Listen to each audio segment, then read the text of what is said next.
Okay, bit of an intro on this one. Well, it is what it is. All right.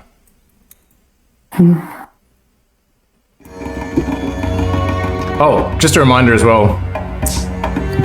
Well, I don't know. There's depends how you guys want to play. I've been doing it with no renown potions, no renown inspiration, and I've been doing loot as found. But I know Siobhan and Vic, you're probably playing adventurers lead characters, so we can just do it. Yeah, but I don't mind. Whatever. Okay. I've just been, kind of preferring it that way. And also, you can level however you'd like. So you can just take a level at the end of the adventure, or you can do experience points, or whatever you like. Well, it's all good. Alright, so some time ago, shortly after the Zentarum occupation of Phlan in 1375 DR, a pact was enacted between the town and the dark fae of the Quivering Forest in the north. In exchange for forbidding travel and logging in the forest, the fae pledged to protect the town and would in fact soon honour that pledge by allying with them against the Netherese Princes of Shade during the Shadowbane War of 1383. The Quivering Forest stretches from the foothills of the Dragonspine Mountains in the north to within about a mile of Phlan in the south. And actually, got a little map of the area, which I thought was pretty good.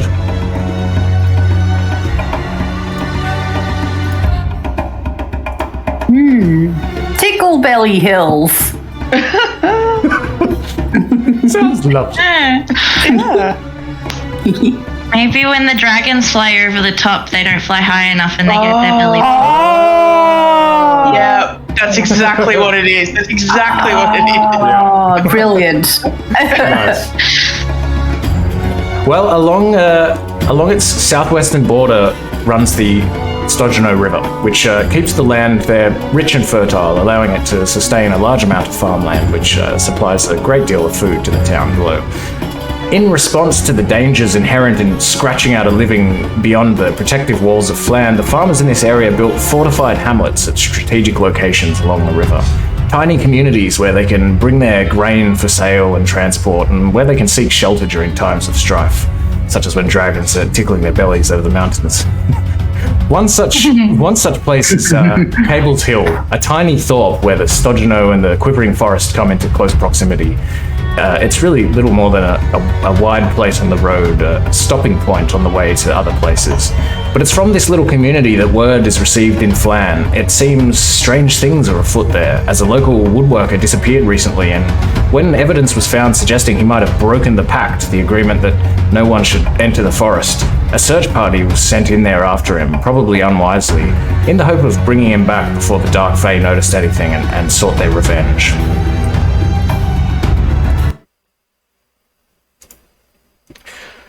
So whether you're one of many adventurers who've been flocking to Phlan to seek their fortune, or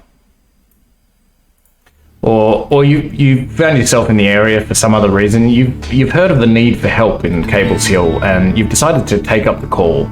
You converge along the way, heading in the same direction as you are, and if you haven't met each other before, you begin to form an acquaintance anyway, and so you're traveling together up the Stogeno River towards this little hamlet, and let's do some character introductions. Maybe if you just want to say a bit about what you look like, why you might be heading towards Cable's Hill, and whether you've met each other before. We'll go in character order, starting with Ione.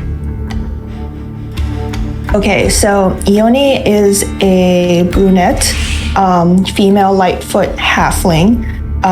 She is a very kind-hearted bard that is just wearing sort of like a really small brown vest and a little dress from her village.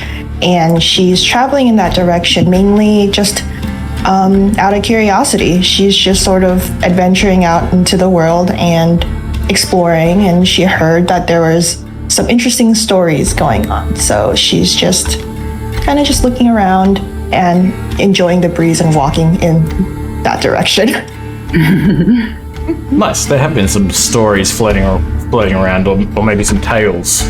The trees apparently been telling some tales, so maybe she'll hear. Yeah. She enjoys sitting by the trees and just hearing them speak to her.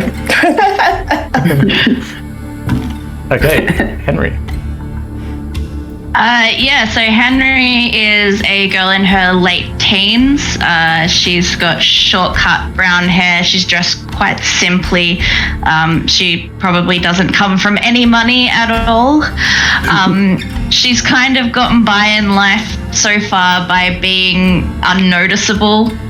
Nothing really stands out about her, and she kind of aims to be the sort of person that if you're looking through a crowd, your eyes would just pass over her and you wouldn't really give her a second thought. She's probably even though she doesn't really want to be noticed, she's willing to help people. She doesn't want other people to go through things that bad things in life. So if people need help, she's willing to lend a hand. So that's probably why she is out doing this. Cool. Okay. What's she got to hide? Okay. Ostentation. So Ostentation is a dwarf. She is kind of tall for a dwarf. She's about 4.5 foot tall. She has red hair and deep blue eyes, and her armor is perfectly constructed, but has a couple of symbols on it. One which seems to be her clan symbol, which is like a mug of foaming mead, and one that you'd only recognize if you were familiar with her work, which the dwarves of Mithril Hall would be. She carries a warhammer that has a few intricate carvings on it depicting battles, but there seems to be room for a few more. She's a little gruff, but deep down she kind-hearted and cares about everyone, but maybe a little bit prickly on the surface. But she would probably she was already in Phlan. She just did some work for a few people, and I think that she's probably just traveling to the next job. Okay, cool. And what's her secret work that the dwarves of Mithril Hall have heard about? Well, no, she's just she's a blacksmith, but she's left her forge with her sister, and she's come to adventure. She needs a little bit more excitement in life. Okay, so weapons fashioning work and armor and such. Yes. An arms dealer.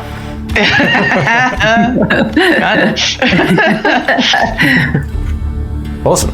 And lastly, Wawa.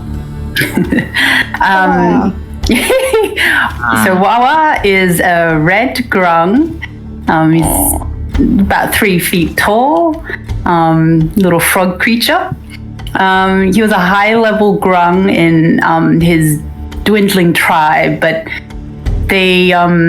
they needed some more minions to keep the tribe going and keep the tribe leaders happy. And so Wawa heard that adventurers come into contact with lots of interesting new creatures, and Wawa wants to bring back an exotic beastie. And so he's been going on adventures and following adventurers around, and he's heard about some great creature that might be lurking around these parts.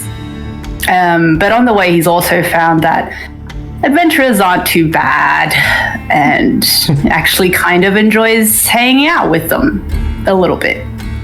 And he sort of mutters to himself, "Voila," sometimes. Nice. Wonderfully morally righteous party containing an arms dealer and some sort of slave trader. But all kind-hearted at the end of the day.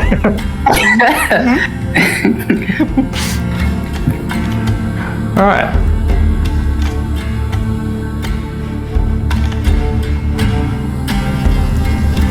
We are a very, very magic party.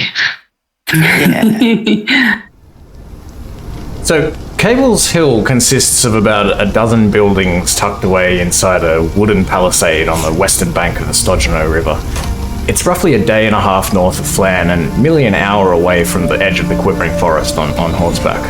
The village serves primarily as a way station for travellers and for grains and goods headed to Phlan by river. Farmers from the area bring their crops and homespun goods to sell to merchants here, stay for a drink or two at the Leaky Bucket, which is the name of the local watering hole, and then head back to their homesteads.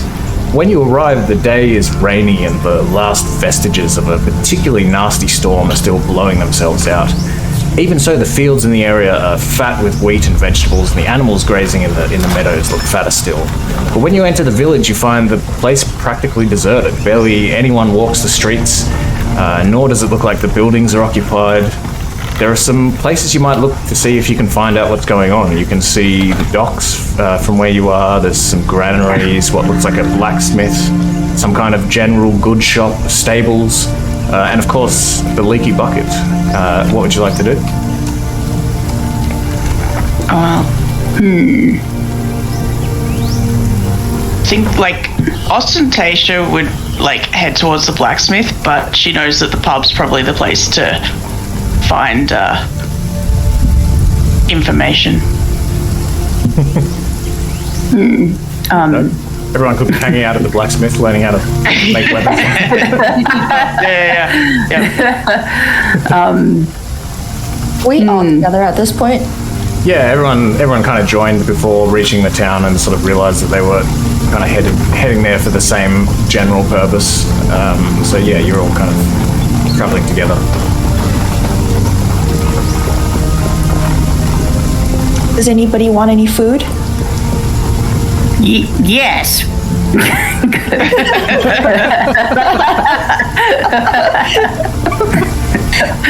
Well, what Wawa says goes, so let's go get food. General store then, or pub food? Pub food is usually alright. Yeah. Let's get some Yeah, pub go to the food. pub. Okay, so you're gonna head to the Leaky Bucket? Yeah. Shockingly, the adventurers are going to the pub. So you head over to the tavern. The tavern's sign, if it can be called that, is simply an old bucket dangling from a post that's been driven into the ground in front of the two-story building. The word inn has been painted on its side in what appears to be pitch, and rain has filled the bucket on the top of, and water trickles out from more than a dozen places. Before you enter the building, you can hear a number of excited and angry voices emanating from inside, so you push open the door to see what's happening. The inn and tap room is more like a tiny bed and breakfast than a proper tavern. There are a couple of long trestle tables with benches in the front room, where a few farmers are eating and drinking communal style. It's certainly nothing fancy, but it does appear somewhat comfortable, and you can smell the freshness of the mead and food immediately. But now you're pretty sure you found all the locals. They weren't, after all, at the blacksmith. Weird. Very strange. And as there's a large gathering at the back of the room, where a heated argument is underway. All of the people involved seem to be talking at once, gesturing and arguing with one another. A male halfling stands on one of the benches, seemingly trying in vain to calm everyone down. A female halfling woman stands next to him, shouting at everyone, including him, at the top of her lungs. Both of her hands are wrapped menacingly around the handle of a rather large iron skillet. And as you're coming in, you hear a voice shout out above the rest, "It's been over 10 days! What do you plan to do about it?" But that question is left to hang in the air as everyone stops mid-sentence to look at you entering, as if you caught them talking about something a bit suspicious. The male halfling jumps off the bench and comes over to you. "Sorry about the ruckus, travellers. My name's Hubei Brightbell." And as he says this, the locals go back to talking among themselves now in a bit of a more sort of subdued manner. Can I help you with anything?" Well, we wanted food, but it sounds like maybe we can help you with something. What's the hubbub? Oh, we're having a bit of trouble. Nothing to concern you fine folk about, though, of course. If you'd like some food, I could get the kitchen to cook something up for you, of course. It sounded like a Happened pretty 10 heated... days ago? Oh, he's sort of like wringing his towel, and it's like, Well, if you insist, I think maybe you should speak to me wife, Grinner. She knows a bit more about the situation than I do. and he Kind of says, Grinner, these fine folk would like to speak to you. and Grinner comes over.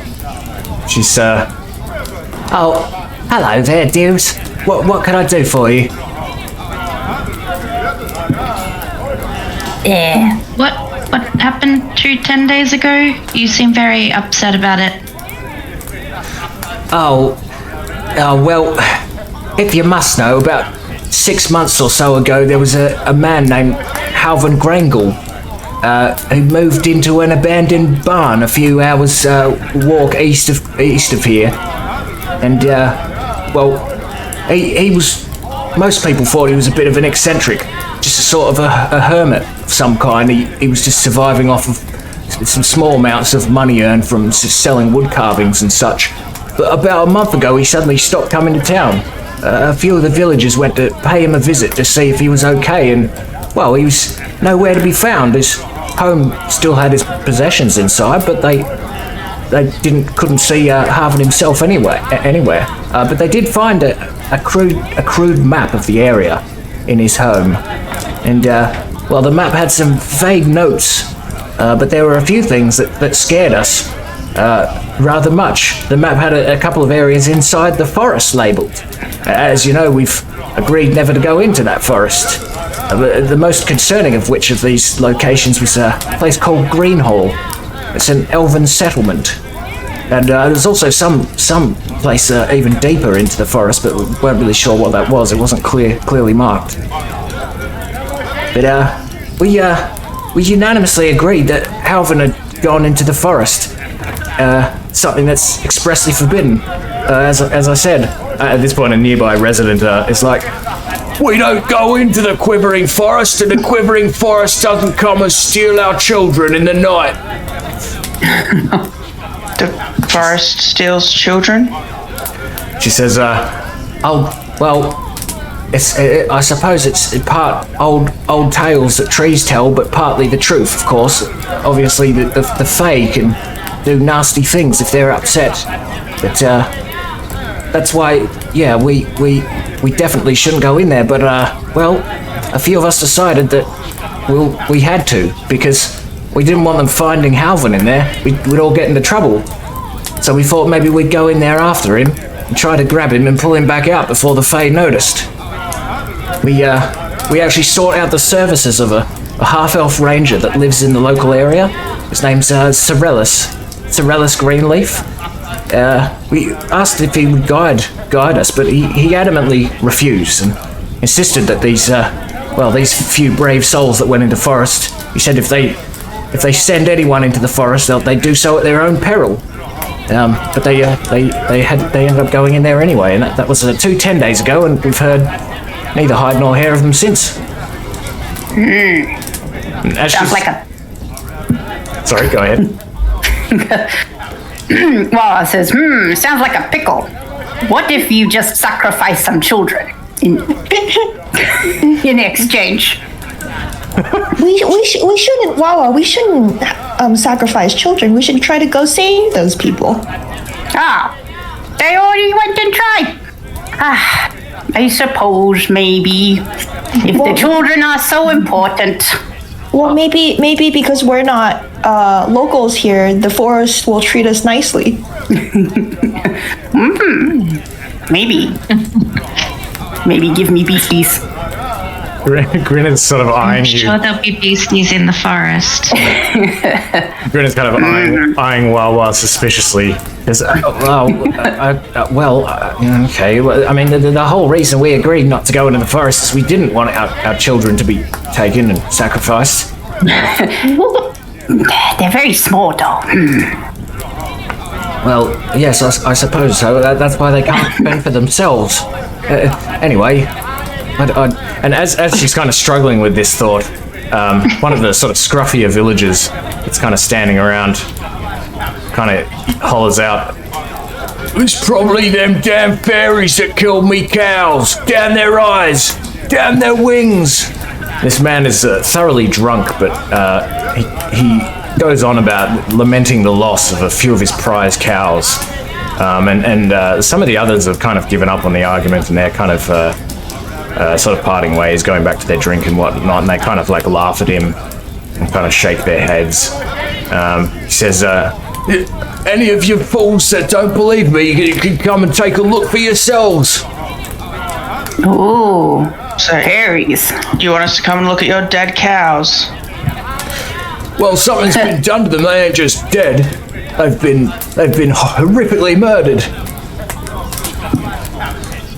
I don't know why I'd want to look at that, but Henry definitely wants to look at that. Maybe it'll lead us to some clues. yes. Yeah, well, I was interested in these fairies, so happily. Maybe we could go see that ranger guy Yes. as well. Where's that ranger as well? Oh, the ranger's outside of town. We could give you directions if you'd like to go and speak to him.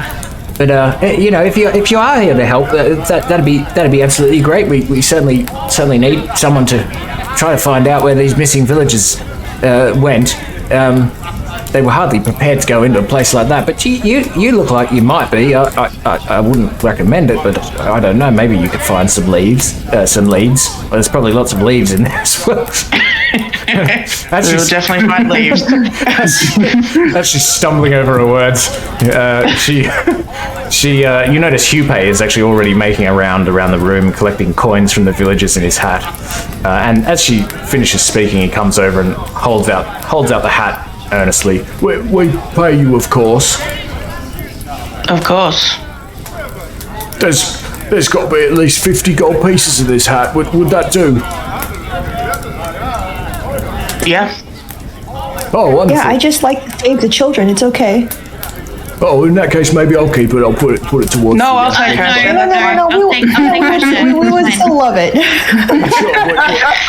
We could use it to fix some of them holes in that bucket outside. Perhaps buy a new one. I'll fix that when I get back. That undermines your pub name. It should always stay leaky. Oh, that's a good point. I haven't thought of that. I'll have to redesign all of the marketing and everything. All right, well, I suppose you can have the 50 gold pieces in that case. It gives you back the hat again. You can keep the hat if you'd like, but we want the gold. Oh, lovely. How kind of you. Thank you. just as he's smiling to himself, feeling like he's kind of like almost pulled one over you or something.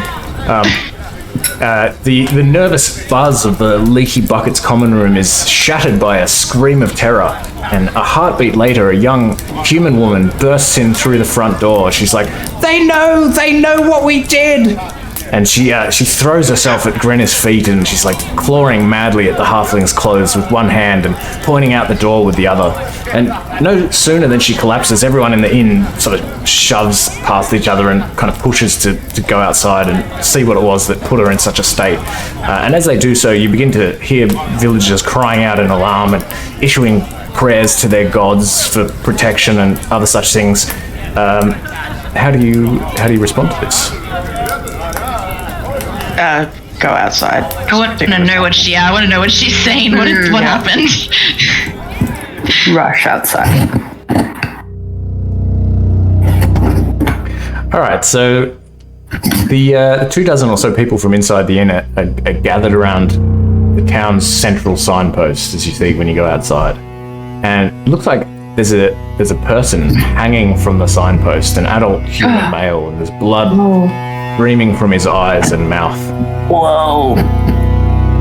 Oh, okay. The blood's still flowing. Maybe he's still alive. I walk up to him. So you go up to the man, and as you go up to him, you can hear some of the villagers saying his name. They're like, "It's Rourke. It's Rourke. He's returned. And one of them kind of explains to you that he's a local farmhand and actually one of the 6 men that ventured into the forest in pursuit of Halvin.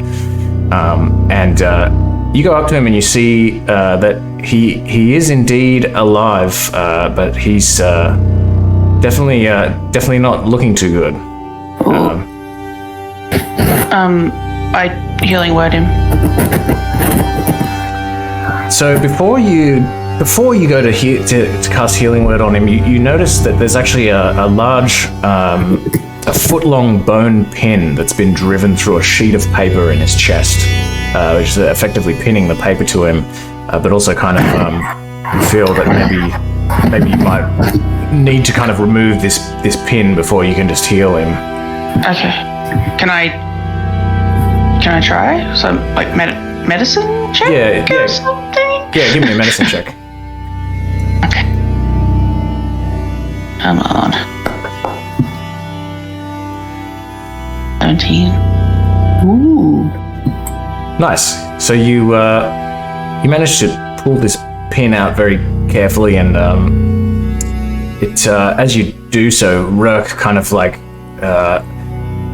clearly sort of regains consciousness to some extent, and he's kind of crying out in pain at this point. And you can see actually when he does this that he doesn't have a tongue. Somebody's removed his tongue. Oh my gosh. And he also opens his eyelids, but it looks like somebody's quite horribly removed his eyes, and you can see that there's like some kind of objects have been placed in place of his eyes and his eye sockets. Ooh.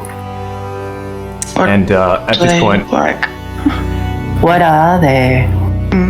it looks like they've been replaced by stones or something that have these like eyes painted on them.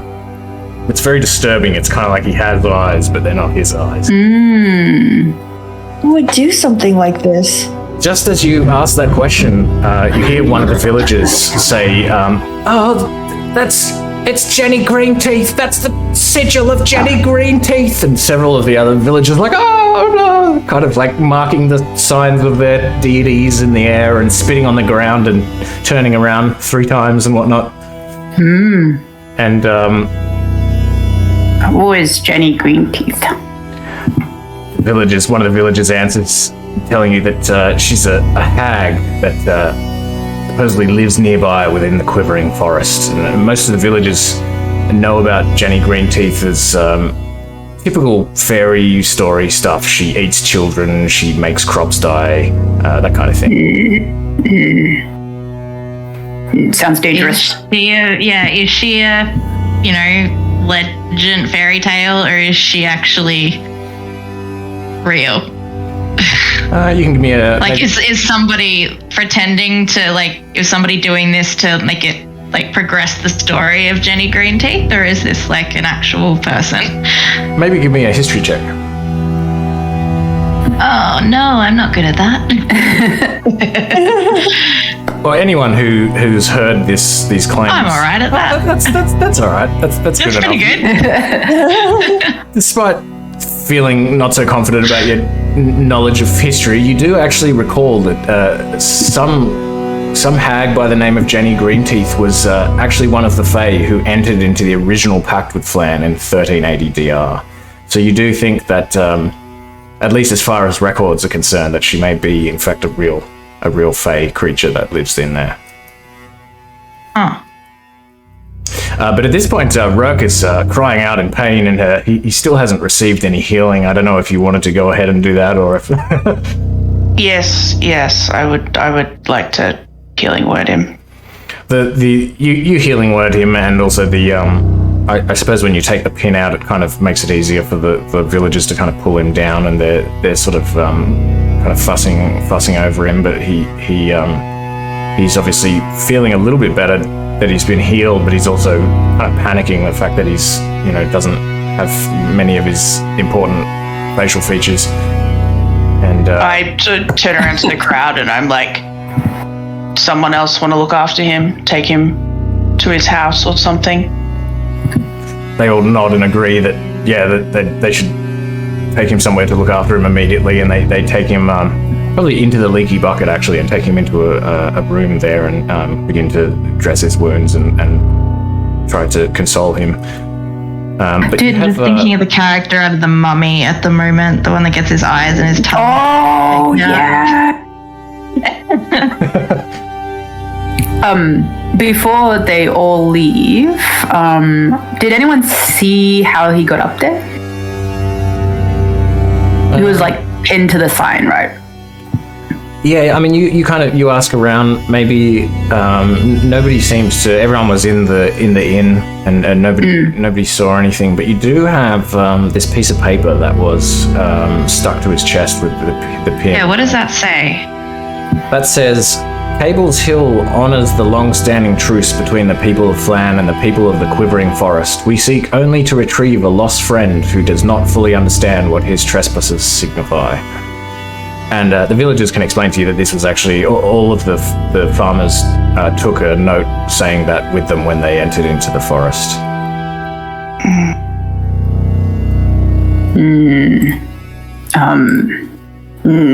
Sounds like war. But you also notice that this hairpin appears to be of a very fine make. Looks like it's quite valuable as well.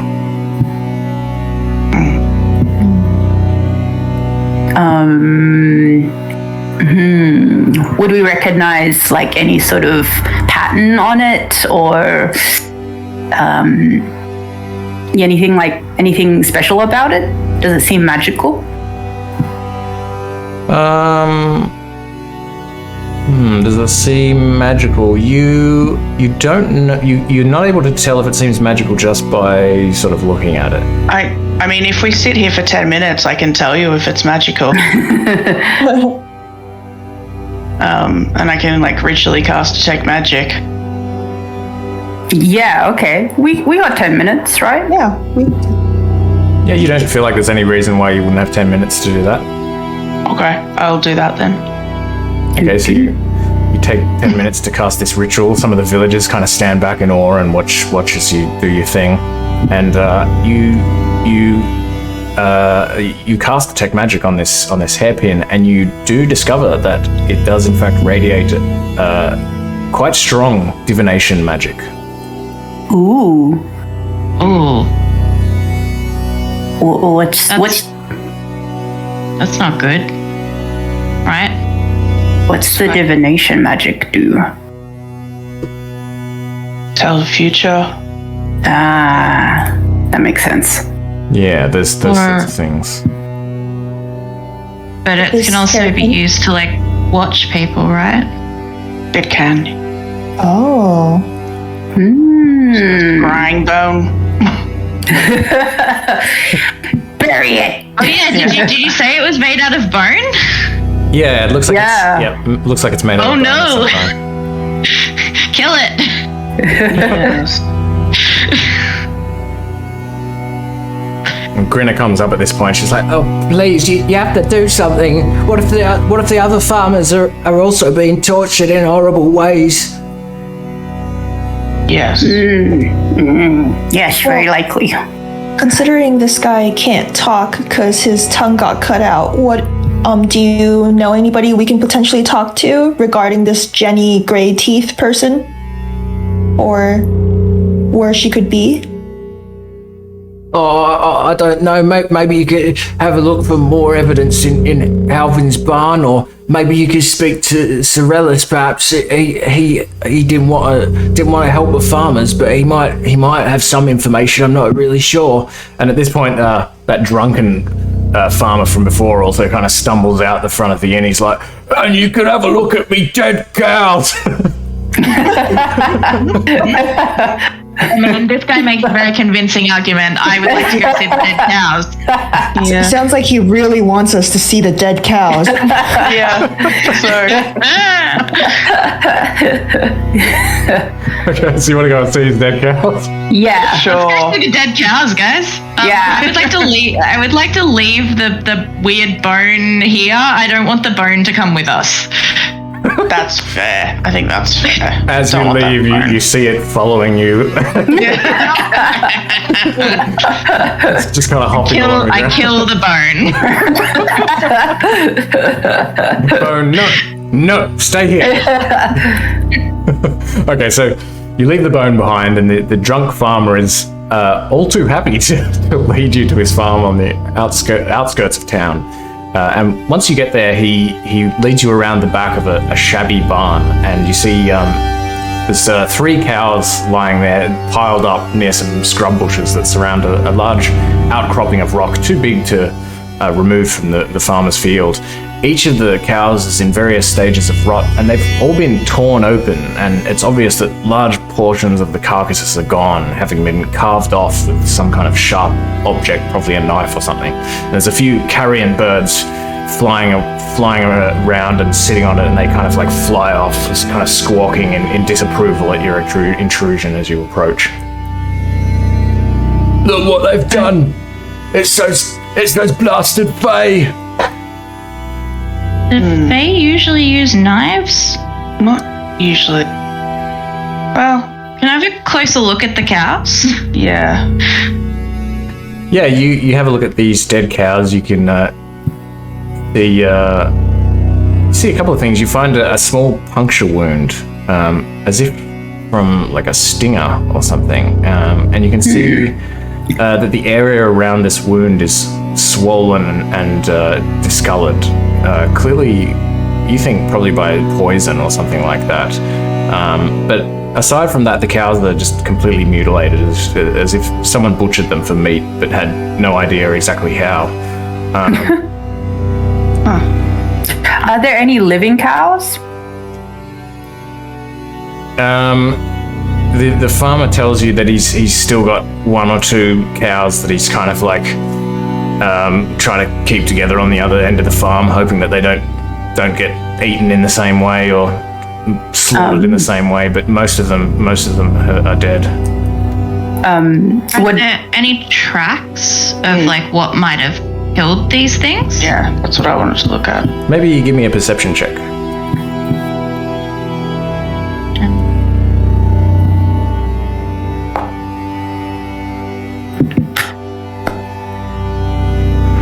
Nice. So Henry and Ostentatia, you have a look around, and you both at the same time you spot very small clawed tracks with blood intermingled with them, and even some sort of drag marks leading away into kind of another area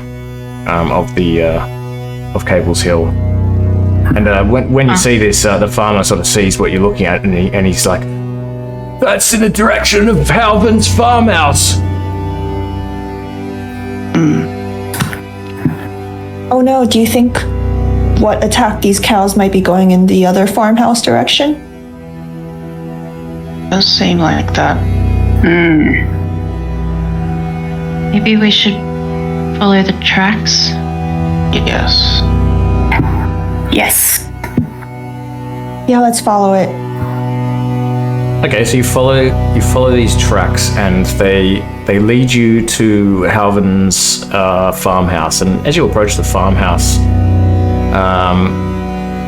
you kind of head into this small hollow within a copse of trees, right on the edge of the forest proper. The house has definitely seen better days, as evidenced by the loose boards and shingles, the peeling whitewash, and a handful of stones that have fallen from the leaning chimney. And there's a small barn around the back, which leans even more, and there's vines growing up and covering most of it. You can see that the tracks. It's unclear to you at this point where the tracks go. They kind of they head in this direction, but you sort of lose them a little bit. But you think either towards the barn or towards the house.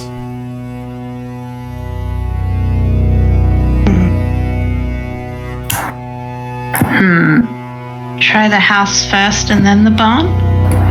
Yeah. Yep. Okay, so you head over to the house.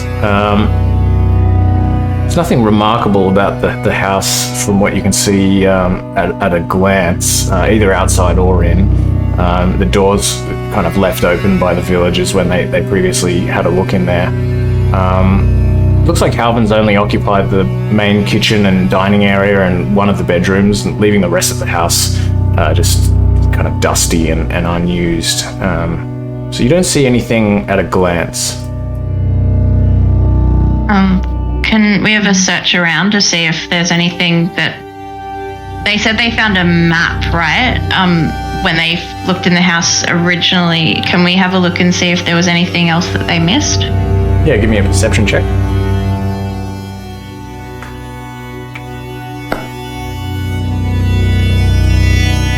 Nice. So you're kind of you have a little search around the house. You're kind of like banging on walls and pushing on boards and opening cupboards. And at one point you open a cupboard in the kitchen, and you notice what looks like a sort of a loose panel in the back of the cupboard, and you kind of like push on this panel, and it moves a little bit. You feel like you could probably pull it open if you wanted to. I found something. What is it? I don't know. I'll open I'll pull the wood or whatever it is away. Okay, so you pull the wood away, and behind this piece of wood, you see this small ornate silver box with the likeness of a dragon head etched onto the lid.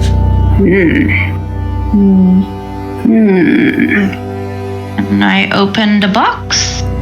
Yep, you open the box, and inside you find a pouch with gold pieces in it. You can count 15 gold pieces, and a little garnet, which you would say you would estimate is worth probably 5 gold pieces. And you also see a book of some kind. And for anyone who's not playing strictly Adventurers League rules, you also find a potion of healing. And this book, you can see, has a dragon head embossed on its cover. Yeah. I like dragons. Can I have a look? Can I look at the book? Like, what is it? Like a printed book, or is it like a handwritten book, or? So you open up the book and you see there's it's handwritten. There's a whole bunch of kind of notes scribbled in it, in by a person in various different moods. Many of them are really rather cryptic. There's kind of sketches and maps. Most of them are of the area around Phlan and Cable's Hill and the Quivering Forest. There's a lot of information in the book. You feel like you might have to kind of take some time to have a study of it if you wanted to gather what it was that was recorded in here. But you get the impression it's like almost like a diary of some kind, or some sort of notebook or diary. I feel like this Alvin Grangle is rather suspicious.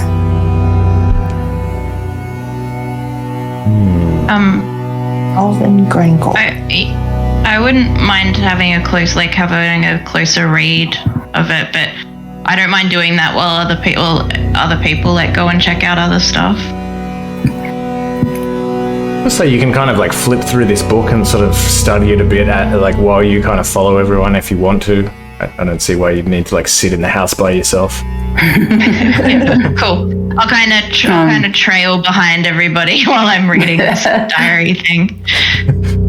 Can we go to the barn now? Yeah. Yeah, let's go to the barn. Okay, so you head over to the barn. And it's just this kind of moribund looking barn with vines all over it, and you kind of push on the door and it sort of creaks open, and as it does so, it's very dark inside of the barn, but you immediately see this re-emergence of this blood trail on the ground, kind of heading into the darkness. And you also you hear this sound of snoring, this unmistakable snoring sound as you're kind of like looking through this door. And we walk towards the snoring. Stealthily? Stealthily, yes. I mean, you guys can. I won't be able to do that. What? So not everyone's going stealthily? I just mean I have a -1 and disadvantage, so we can try. Well, give me a group stealth check, maybe. Ooh. How do you? Does everybody just do it together? Yeah, just Yep. and then basically if more than half succeed. Wow, nat 20. Ooh. Oh, Wawa. Very stealthy frog. Rubber-soled toes. Well, even though Ostentatia and Henry kind of make a little bit of noise on their way in, Wawa is so quiet that it kind of reduces the overall volume of the party messing about. Incredible. You creep in there and you feel like you haven't been detected primarily because the snoring remains constant, and it grows louder as you round a large pile of mouldering hay, neatly baled and stacked in the rear of the barn. Asleep on the pile of hay is what appears to be a small scaled creature with leathery wings and a grossly distended belly. Resting on his back, his swollen belly heaves up and down in concert with his laboured snoring. And suddenly, his snoring becomes loud and ragged, and after a few choking coughs, this creature suddenly jerks awake, despite your stealthiness, and No. props himself up on an elbow, rubbing an eye with a fist while errant strands of hay cling to the side of his face. What time is it? He gasps. Time for you to tell us, what are you doing here? What am I doing here? What are you doing here? As he says this, you notice a few other things. You notice a small burlap satchel on the floor next to him, stained through with blood. And also beside the bale that this creature is nesting in, there's like a half-full milk can. Its lid is discarded on the floor, and as this creature sort of wakes up, it grabs this milk can and takes a big swig of it and falls onto its back in the hay and lets out a long, contented sigh. Says, I've been here for ages. You're the newcomers. You tell me. Does this guy have like a little stinger? he has like a little kind of devil's tail. It's clear you've been terrorizing the farmer around here by eating all his cows. Is that the case? Terrorizing the farmer? I don't know about that, but I certainly have been eating some tasty cows. But I wouldn't worry about it. They probably deserved it. What do you mean they deserved it? They're just cows. Everyone's done something to deserve being disemboweled and eaten. You ask me anyway. Do you know Halvin? Halvin? Of course I know Halvin. He's my master. Oh. He's What? a really swell guy. You should meet him. If only he'd come back from wherever from the forest. He's a pretty swell guy. He makes pretty dumb decisions though. You didn't go with him into the forest, even though he's your master? Oh, even fiends know better than to cross a hag. Is Halvin a warlock? Halvin's my master. I don't know. Have you been with? Why? Sorry, you go. How long have you been with Halvin? A long time, since before even we came here to this stupid little town. Why did he come here? I don't know, he doesn't tell me everything. He just wanted to go into the Quivering Forest for some reason. I told him it was a stupid idea, but he went and did it anyway. You mentioned a hag? How are you sure he met a hag? Oh, I don't know. He might have mentioned that he wanted to speak to some hag named Jenny Bluetooth, Redtooth, something like that. Jenny Green Teeth? Oh yeah, that's the one. Yeah, Jenny Greenteeth. Ugh, sounds terrible. I mean, I don't disagree, but why would he want to go speak to her? I don't know. He just kept saying he was on some kind of mission or something. I don't listen to these kinds of things. You're a bad familiar. Hey, that's not very nice.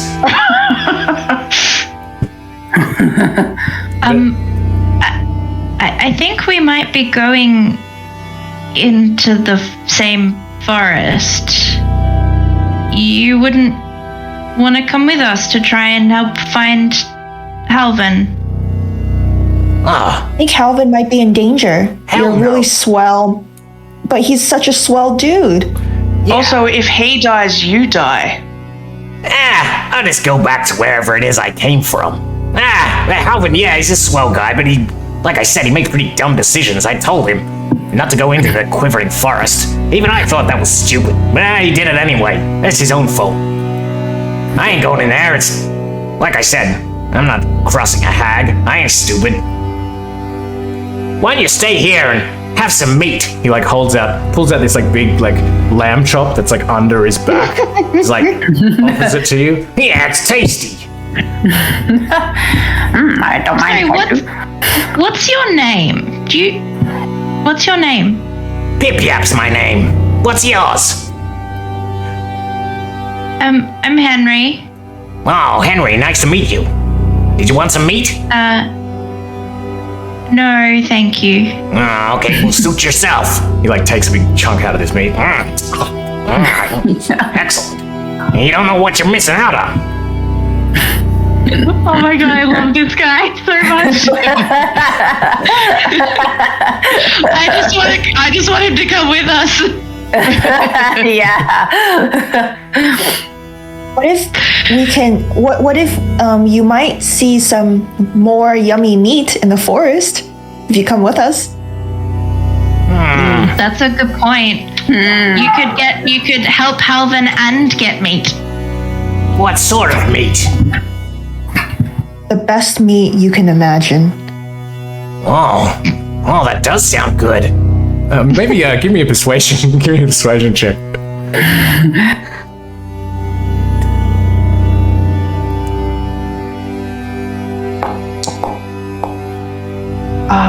Yes. The best meat I can imagine, you say.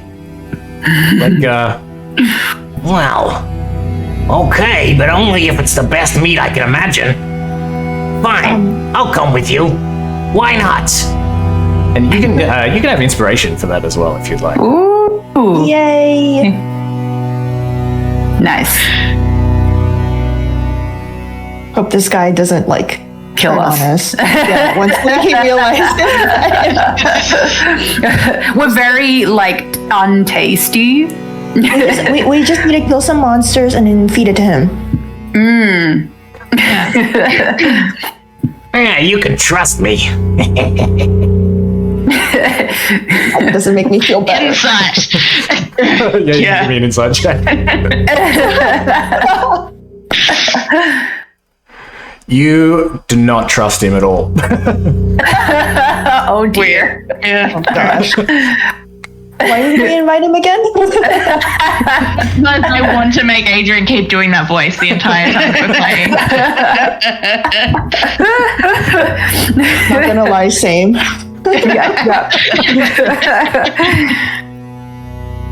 So, what are we doing then?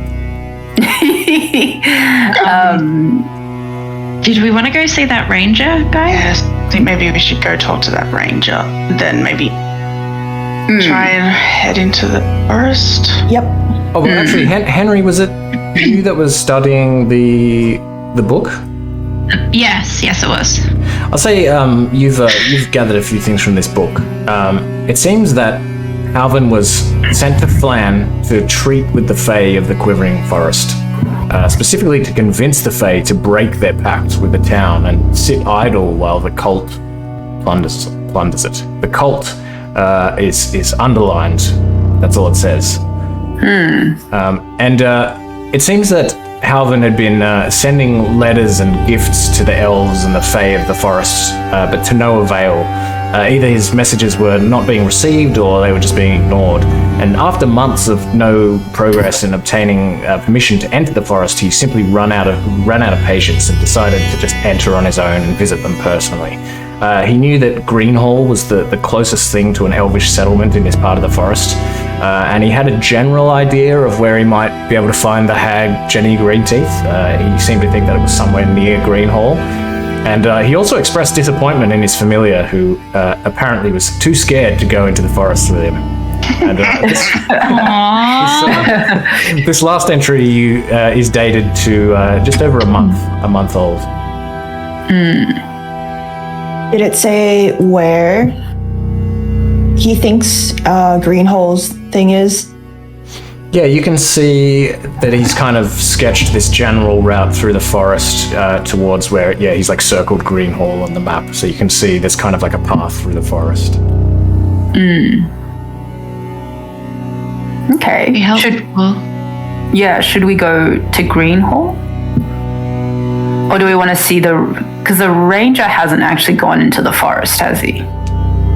No, he's refused, didn't he? Well, the ranger lives in the forest, but only a little way. He's just kind of lives just within the bounds of the forest, whereas Greenhall is like it looks from the map that it's probably a few days in. Would we have to pass the ranger to go into is it along the way? It's not directly along the way, but it looks like you could make a little bit of a detour to go there first if you wanted to do that. Did they say he was an elf? Half elf? Half elf, yeah. Okay. So he might know the forest better. He might be helpful. Oh, maybe we could try convince him to come. Yeah. Yeah, he sounds stupid. I don't want him to come with us. He might eat all the meat. He might be a vegetarian, to be honest. Yeah, probably. Well, he might be very helpful at getting meat from the forest. Yeah, he's a ranger. He probably knows how to at least find meat. I suppose you got a point there. All right, let's detour to Sorellis and before we go to Greenhall. Yeah, I think. What was the halfling at the pub's name? Mr. Brightbell? Grinner? Oh, Hoope? Hoope and Grinner. Yeah. Didn't they say they could they could point us in the direction of the cabin that this guy lived in? Yeah, you can head back to them, and they give you pretty accurate directions to Sorellis' cabin. They don't go there themselves because they obviously don't want to go into the forest, but they know that it's just in it's kind of a straight line from where they are. They just point in there, and they're just just head in there. Yeah. Cool. Sweet. Let's do that. All right, so you head into the forest, and you follow the beginning of the path that's on the map. It's a little more than an animal run, narrow and twisting through the forest, and you leave this path a little bit to take this detour to Sorellis' cabin, and you walk for maybe about a mile or something before you see anything, and then the forest opens into a small glade.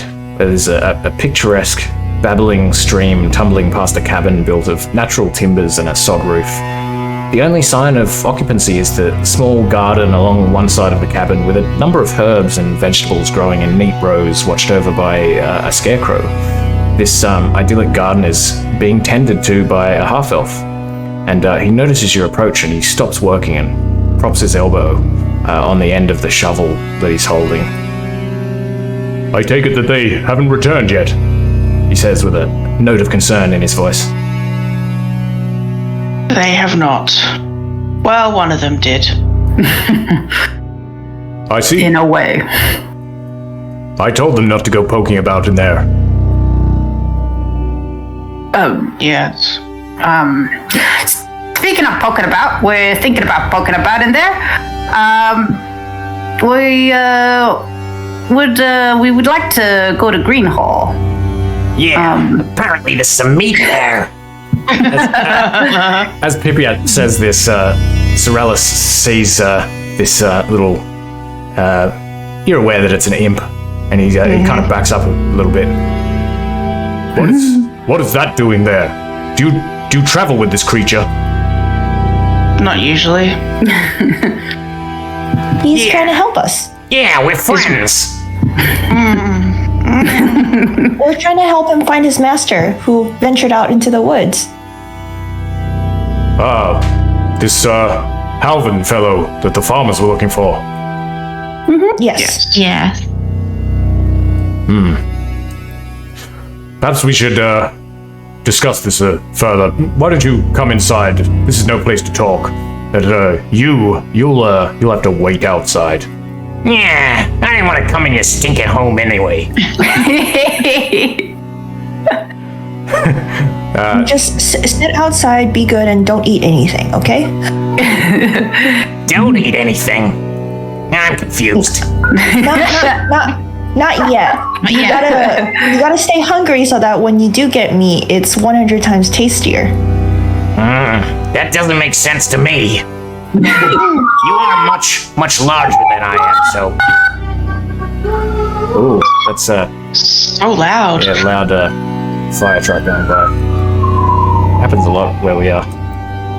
Yeah, normally we're the ones with fire trucks in the background of D&D games.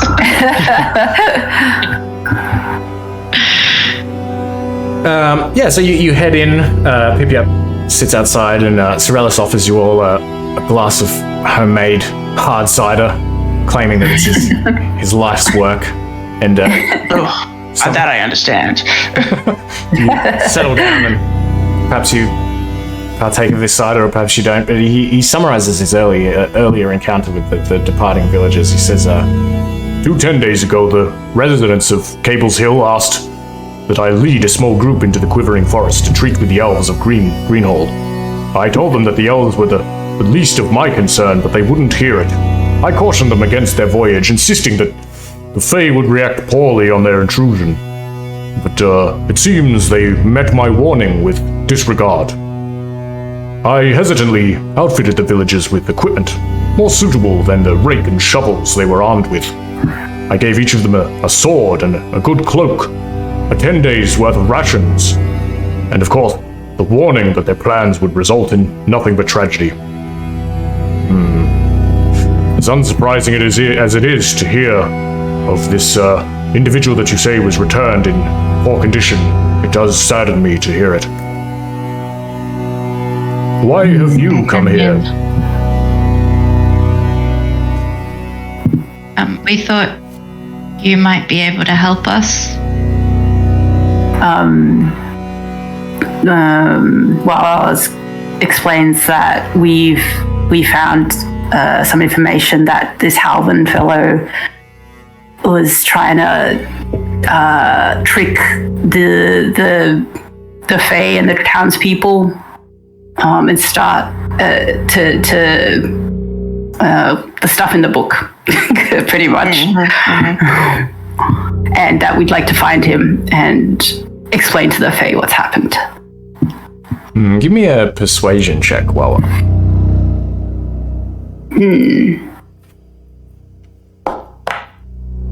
Oh no. Oh dear. He's. I think he said this in a very. Yeah. I see. Well, while that does concern me, all I can do is give you the same warning that I gave to those farmers. Going in there and trying to find Greenhall or whatever it is you think you're going to do is stupid enough, without realizing that you may run into some more terrifying Fae. I do not advise Jenny going in there. Greenteeth? Jenny Greenteeth, you say? Yes, indeed, like Jenny Greenteeth. Do you seek her out? We. Jenny Greenteeth, you say? Yes, indeed, like Jenny Greenteeth. Do you seek her out? We. Do you seek her out? We. I mean, not preferably not, but you know. She really didn't. She doesn't seem very nice after what she did to that man in the town. Indeed, she is less than nice. I would not go anywhere near Jenny Greenteeth if I were you, and I will certainly not go with you. Absolutely out of the question. I am afraid you're on your own.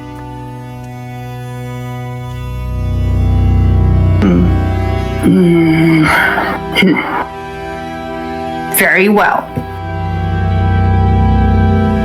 You might not wish to come with us, but do you have any guidance in regard to the forest other than don't go in it? You know that. Oh, that was just what I was going to say.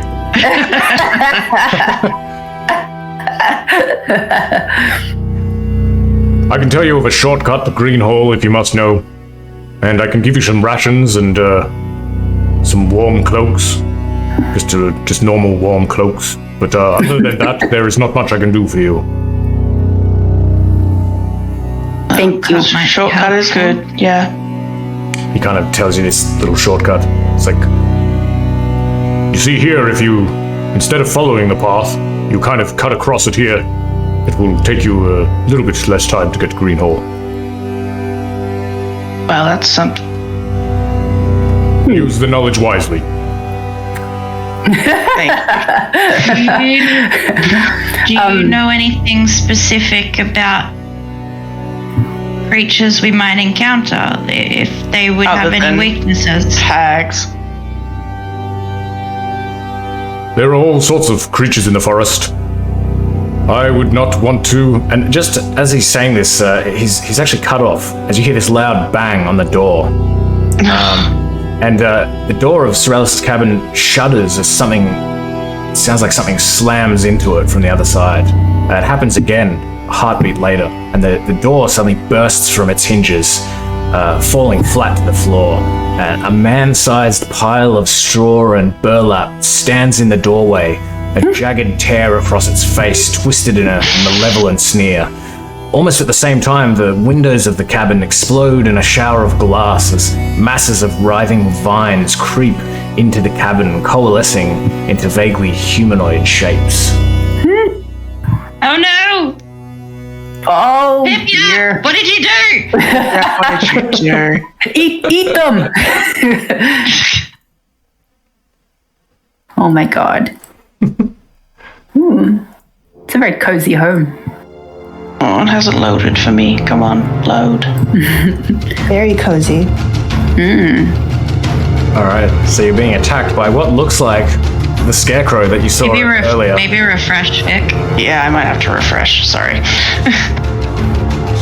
keep going. I'll get that. Oh man, The scarecrow. Scarecrow is attacking us. Oh no.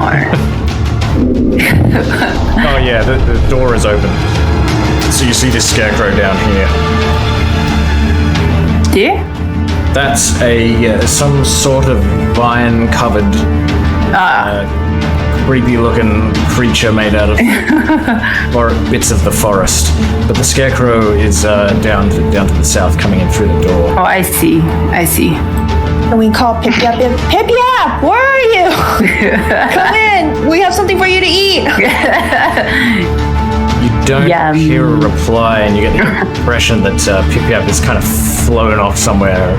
Probably doesn't want to have anything to do with this scarecrow and these strange creatures from the forest. He is a terrible familiar. Yeah, he really is. Yeah. Did it load for you, Vic? I kept getting to 97% and then it stops. Oh It's no. very frustrating. Everything's been fine until now.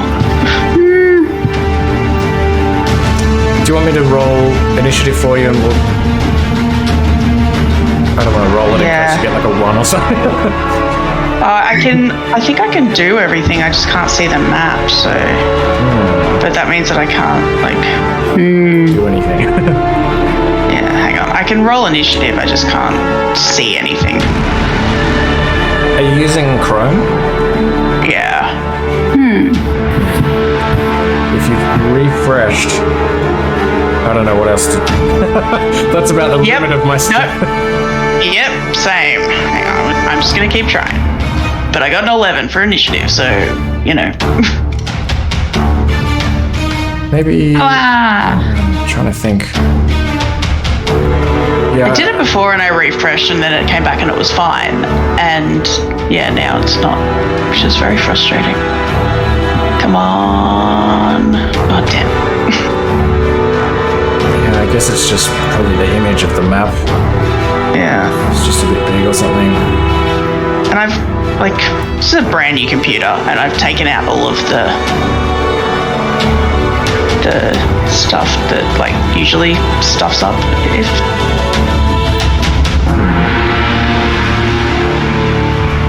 I mean, all I'm gonna do is probably run in and hit some stuff, so, like, if I'm anywhere near it, I just, you know, I'll do that. Okay, well maybe we'll proceed. We'll see if you're able to Yeah, get a see what map happens. in a bit of time. Wawa, you're up first. What would you like to do? Okay, Wawa, let me just see. Sorry, 1 second. It loaded!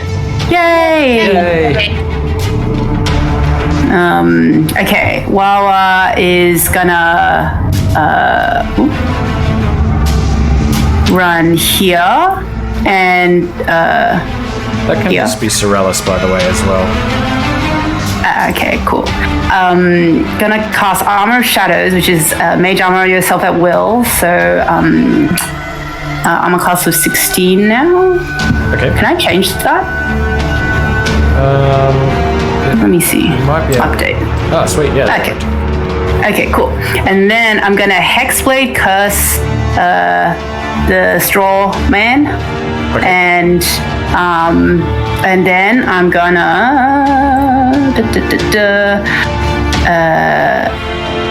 Eldritch Blast it.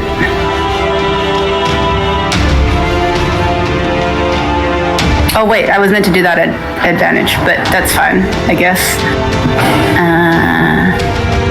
But so that the when you cast Armor of Shadows, it doesn't take like an action or anything. Is it an action? It might be an action.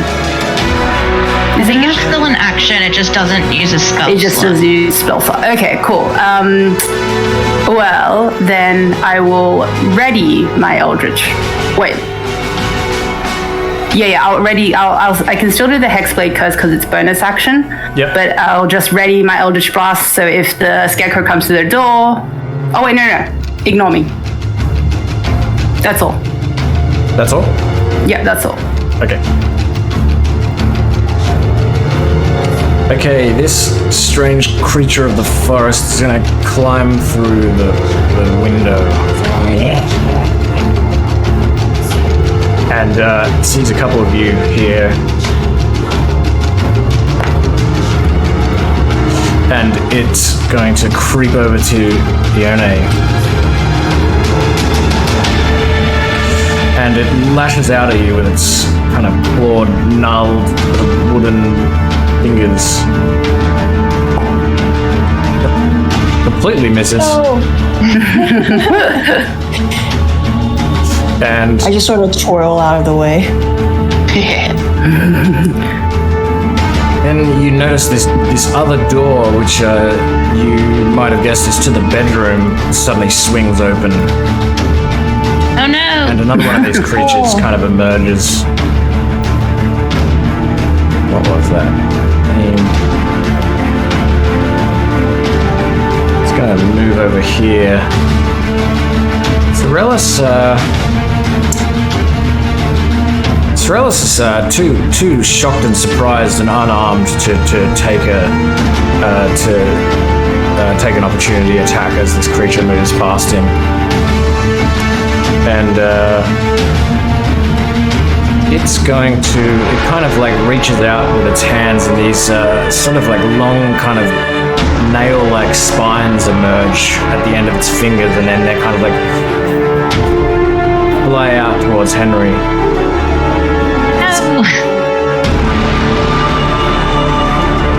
But they just fly past you and just kind of like pierce the couch. Thank God. Ostentation. Yes, I'm going to. Yeah, I'm gonna go up next to this guy and try and hit him. Hopefully. Oh my god. Oh.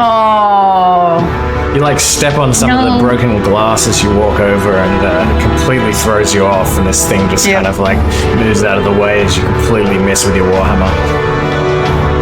Anything else? Nope. Okay, Henry. I'm going to this guy that just tried to shoot at me. I'm going to try and acid splash him. So dex save. Dex save. Ooh, nice. She's splashing with acid.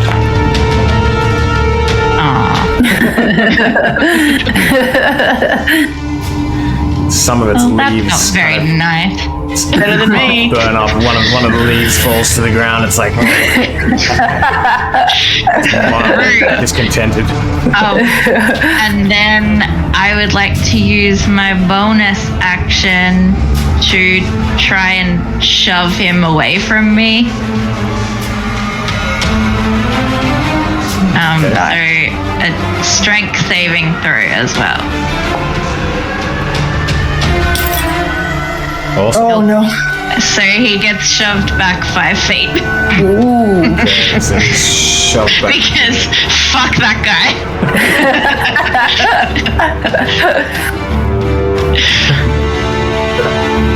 Shoved backwards and kind of like looks a little bit off balance, confused.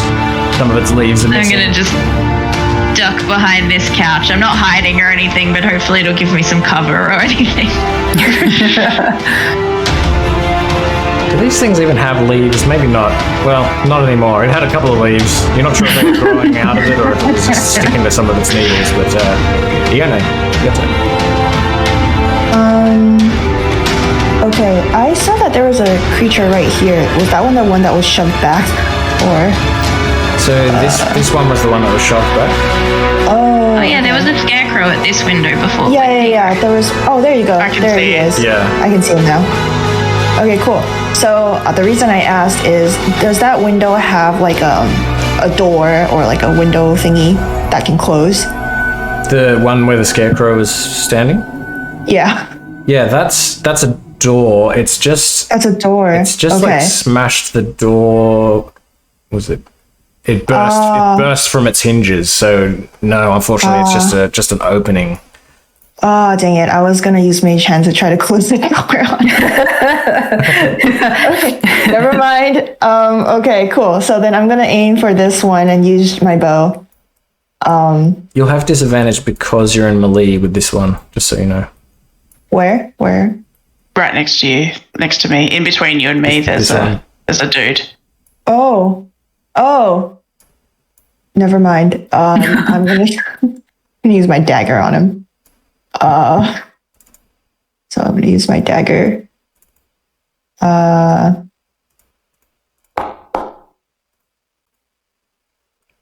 You miss, unfortunately. Okay, cool. And then I'm going to, I think that is ostentation. I'm going to give you bardic inspiration. Oh, thank you. And then that will end my turn once I hit the button for bardic inspiration. Okay, awesome. All right. Scarecrow in here. It doesn't make any kind of noise. It just moves in here, and you see these glowing green eyes. It's what does it do? What can it do? Just. Ooh, okay. It claws at you while. So give me a wisdom save as well. That looks like it'll probably hit. Okay, wait, sorry, I have Hexblade Curse against this dude. Just checking if there's anything. Okay, you gain. Okay. Oh. Oh. Okay, so I'm frightened. Until the end of the Scarecrow's next turn. Okay. Ooh. Frightened.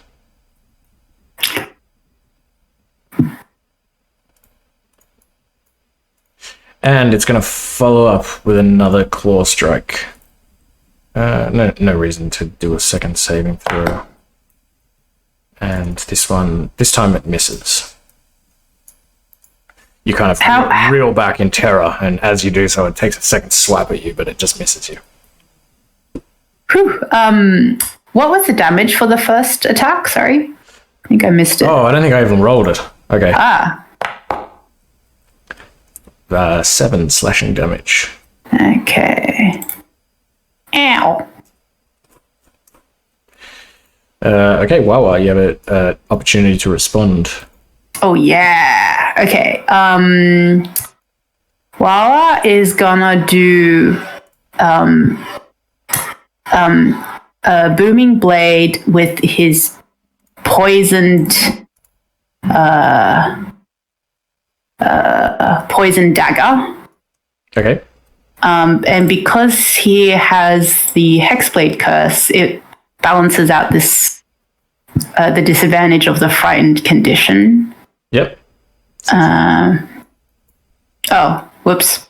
Sorry. So just make a regular attack first. Yeah. Oh, nice. Oh, yeah. Oh. So that's 2 damage. You can reroll the damage. Critical hit. Oh, baby. There's the 0d8. Is that Yeah, what is that? because you do the regular weapon damage, Huh. and then if they move, he gets the 1d8. Oh, okay. Yeah. So that's the booming blade damage that you've rolled.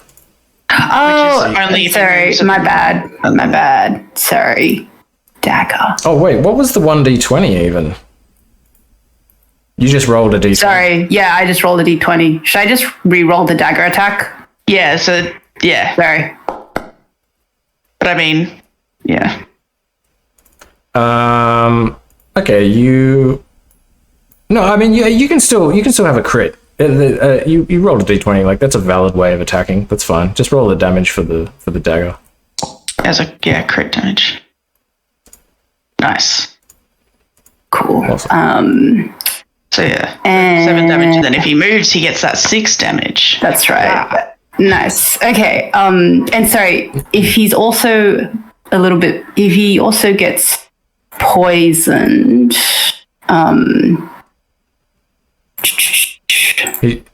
Right. Oh, sorry. That's okay. So he also gets poisoned. Yes, he must succeed on a DC 12 Constitution saving throw. Okay, Wait, how does he get poisoned? Just because you touch him?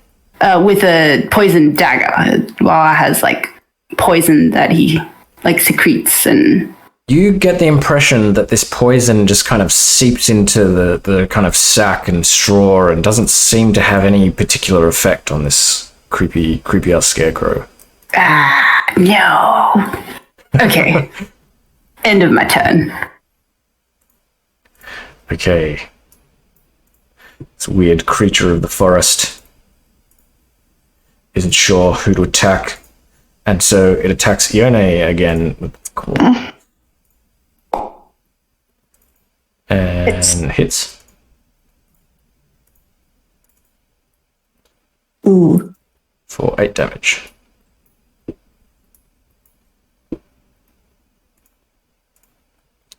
And this one, having been shoved back by Henry, kind of shifts over to here, kind of like its weird sort of vine-like feet, kind of like sort of clasping at the floor. It's almost moving like some sort of plant, kind of uprooting its feet and replanting them as it moves. Kind of slithers over towards you and sort of reaches around behind this couch and takes a slash at you with its claws. Completely misses. Just takes a big chunk out of the couch. Okay, ostentation. I'm just gonna try and hit this guy. next to me. Hopefully better than I did before. Oh my god! Oh no. You're still kind of... Oh, well, it's not like you're barefooted. I don't know why you'd be affected by this glass on the ground. But No. it worked its way into your iron shoe, and it's just kind of like wedged into the crack between your big toe and your foot, and it's just you're still kind of struggling to overcome the irritating pain of it, and so you miss again. Ridiculous. Henry. Yeah, I would like to use my bonus action again to try and shove it away. Okay. Because, as I said, don't be near me, please.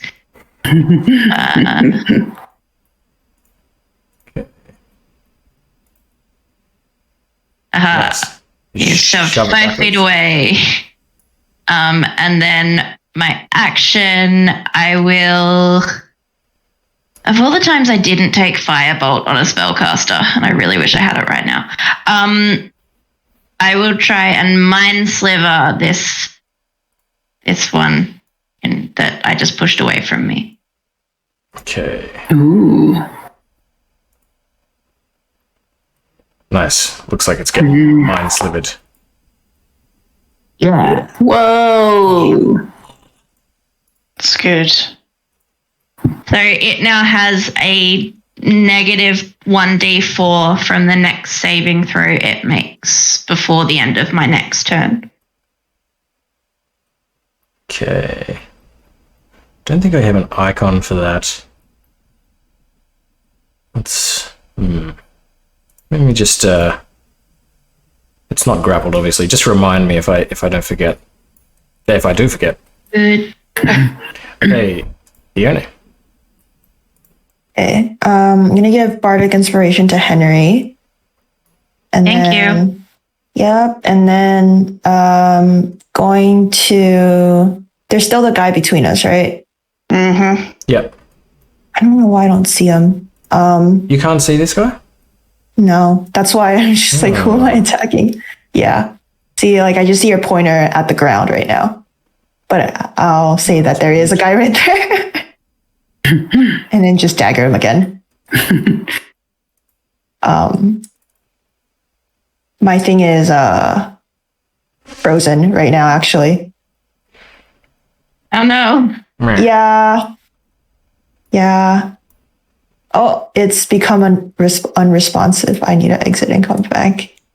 Oh, Give me a second. maybe I need to reduce the quality of these maps. This one looks like I exported it pretty high quality.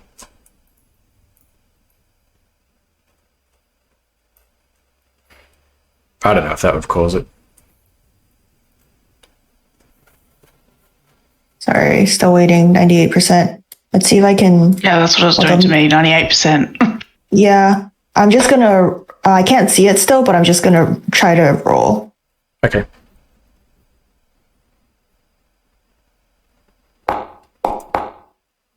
That hits. Yay! Nice. Yeah.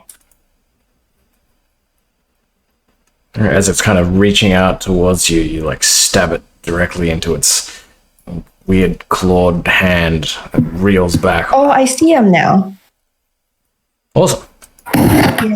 He was stuck outside the window. Yeah. Moves so quickly that you weren't able to keep up with it. Yes. So I was just stabbing wherever my friends told me. No, that's it. Okay.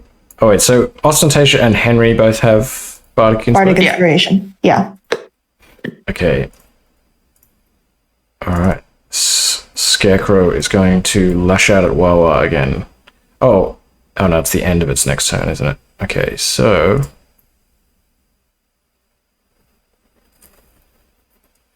you're already frightened of it.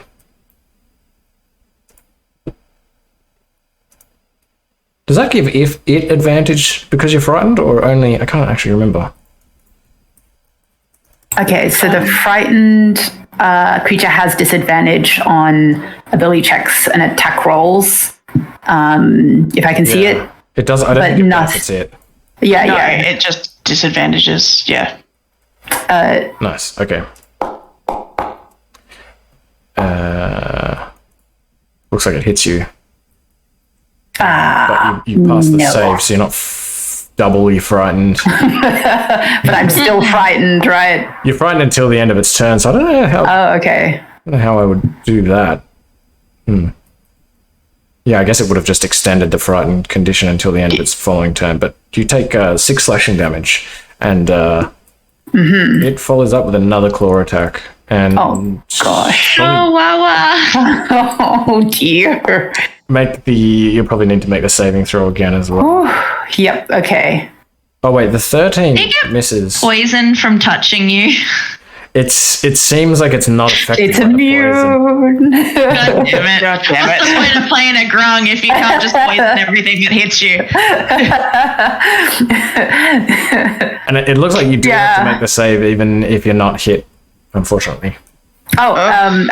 Wait. So the wisdom save Yeah, for the is 13. 13, yeah. Oh, nice. Okay, sweet. So you're no longer frightened as it is the end of its turn.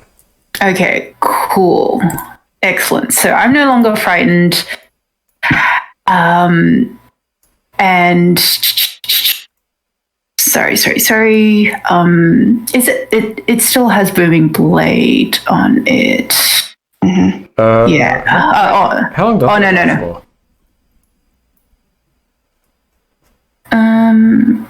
Maybe it's just that turn. It doesn't say. I think it just is until it. It's just. Isn't it? I thought it was until the end of. Wait. Let me just. Start of your next turn. So yeah, you need to hit it again with the booming blade for it to. Yep. Cool. So, okay. So I will hit it. I will. Get it with my dagger. And it's a normal. Wait. So I'm not frightened anymore. So I can do this at advantage. Whew. Okay. Yep. And damage. Nice. Eh. You stab at it, and all these pieces of hay go like flying out the back of it as you pierce right through its sack, and your dagger comes out the other side a little bit. Sweet. That's it. Okay. All right. This one is going to have a swing at Ostentatia. Yeah, that'll hit. It's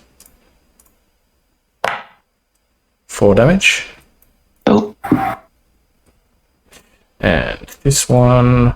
Wait, so this one has a thing. What was the thing again? I forgot what it was already. It has disadvantage on the next save you throw. It does. No, it needs to take a No, minus sorry, 4. negative- minus Yeah, 1d4.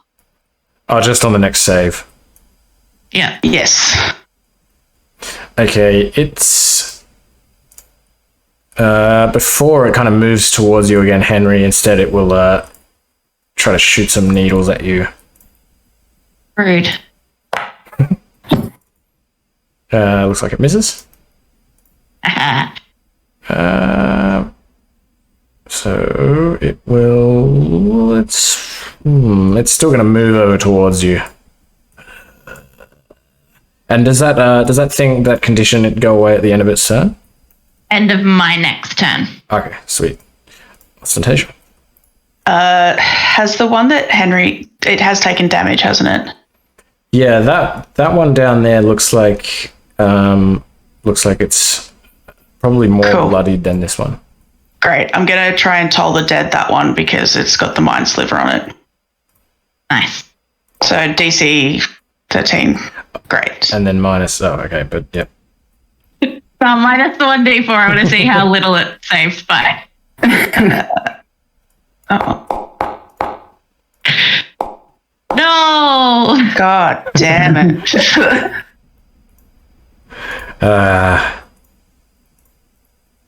But it looks rather shaken up by this loud noise. A bunch of its needles go flying in all directions, and it's parts of its kind of foresty flesh is kind of falling off, and as it's kind of like blown back towards that wall there and has to sort of stabilize itself. And you get the impression that it doesn't have much more of a fight in it. Cool. I'm also gonna bonus action healing word Wawa. Nice. Thank you. 4. Come on. 5. Nice. Thank you. Wow. Awesome. Okay, Henry.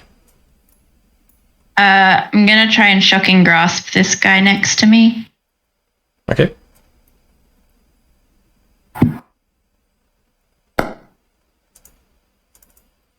That hits. 15? Yay! Kill it. Think that'll do it. Yep. Yeah, you reach out and electrocute this thing, and it just it's kind of nearly sort of falling apart already from having taken the toll of the dead, and now it just becomes kind of inconstituted, and just all these like vines and leaves and needles fall to the ground. I can't see the scarecrow. He's still by the window for me, which I assume he's not still there. Yeah. Where is he? Oh man, He's why there. is this happening so much?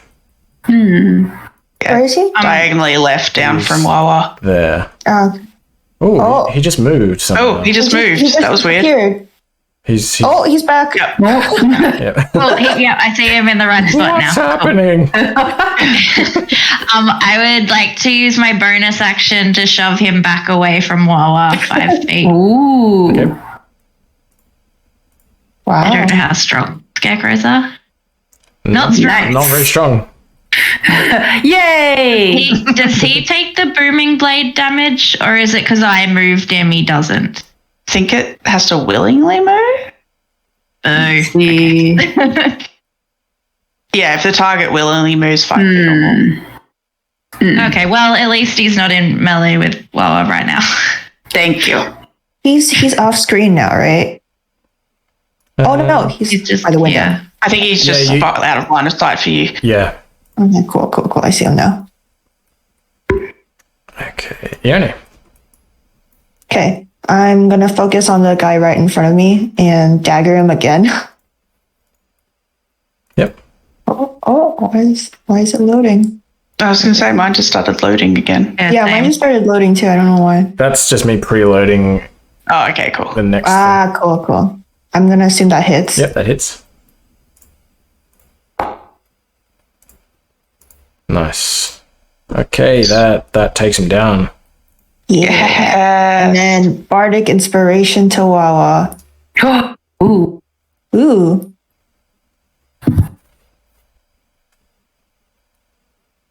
Cool. And that ends my turn. Okay, this scarecrow lunges forward again and claws one and hits. So give me a wisdom save. Oh, wait. Shield. Oh, also, Sorry. oh, shield. Can I shield at this point, or is it too late? Shield will It's not. a reaction. So shield won't do it because that'll put you at 21. Yeah. Sorry. Yeah. That's okay. Okay. Okay, I'll take that. But when does the booming blade last until? Oh, yeah, it did willingly move. Oh, yeah. Let me see. One action. Start of One round. Start One of your round. next turn. Yeah. So until So- and you're next. So yeah, I think it does take the damage. 1d8 thunder. Take it, Scarecrow. Take it. Let me see my booming blade. Take it, scarecrow.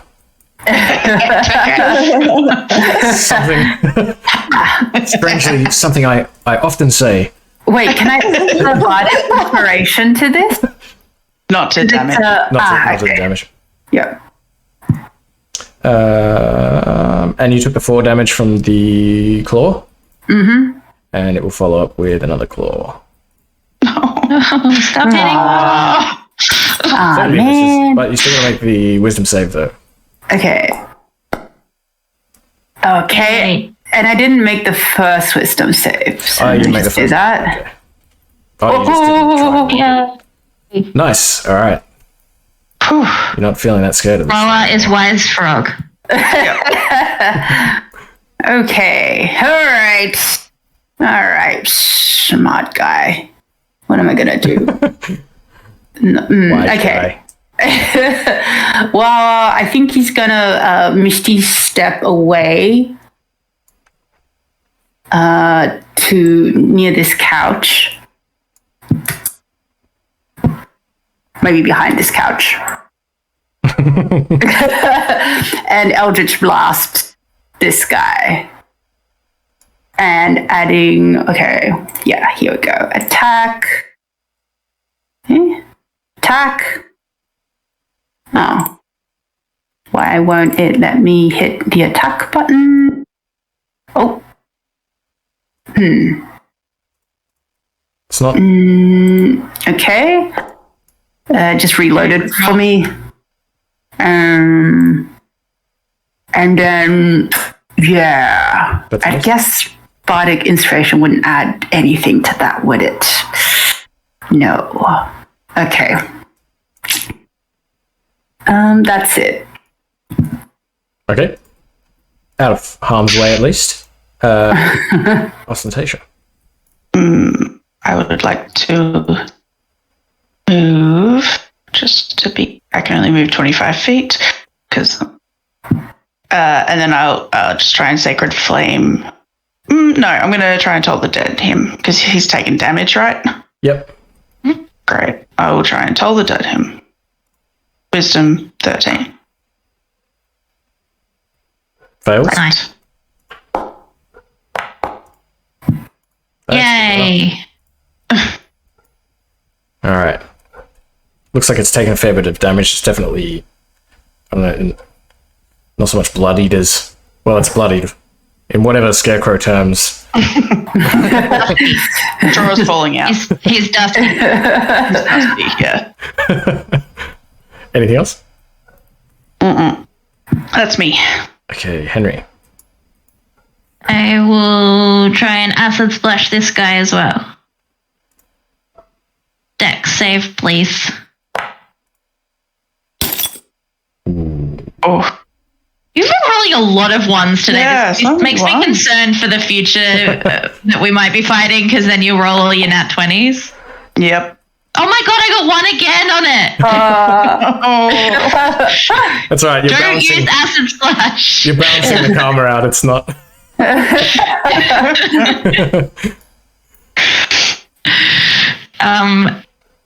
Yeah, screw it. I'll try to shove him.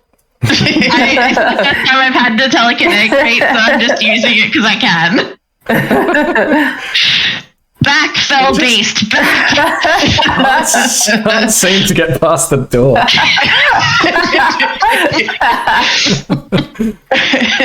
You should never have come inside here.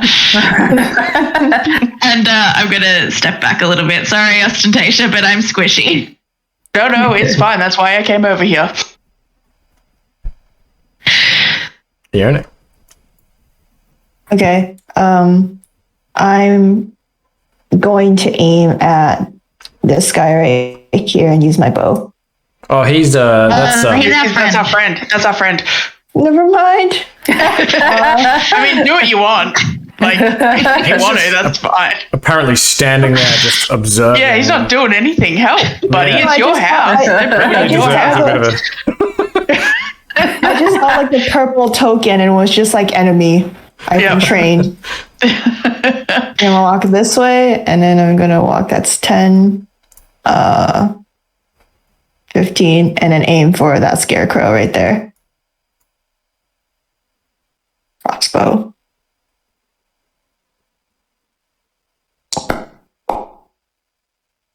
That's a hit. Oh wow. It's a low hit. I mean, it's a scarecrow. Yeah. Scarecrow, no armor, I guess. He's a I big guess. softy.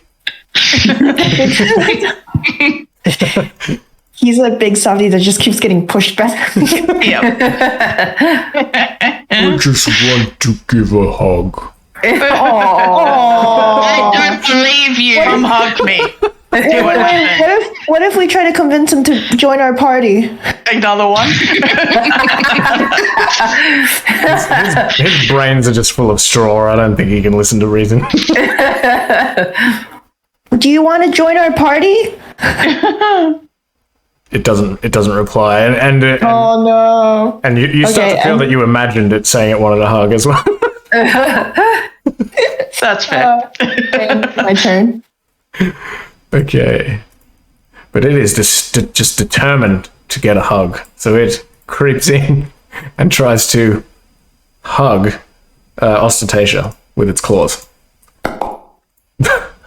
and that'd be a hit. Yep. And give me a wisdom save.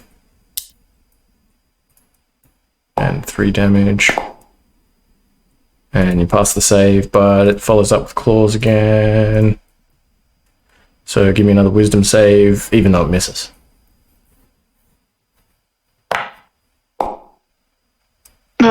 This time you're a bit scared. No.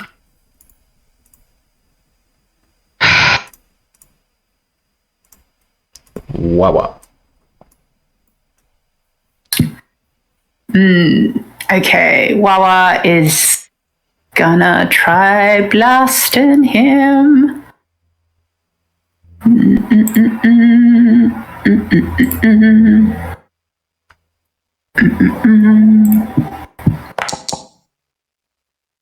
Oh yeah. Nice. Okay. And okay, so 1d10 force damage. D10, I think. Oh no. The Eldritch Blast doesn't give me Yeah, I was just noticing. the damage. I don't think. But is that good? 1d10? 1d10? Yep. Yep. So 5 damage. I'll just...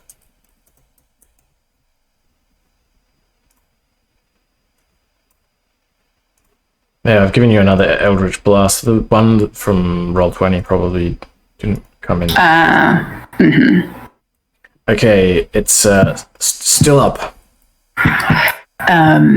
That's my turn. Ostentation. Well, considering I have disadvantage on attacks, I'm just gonna toll the dead him.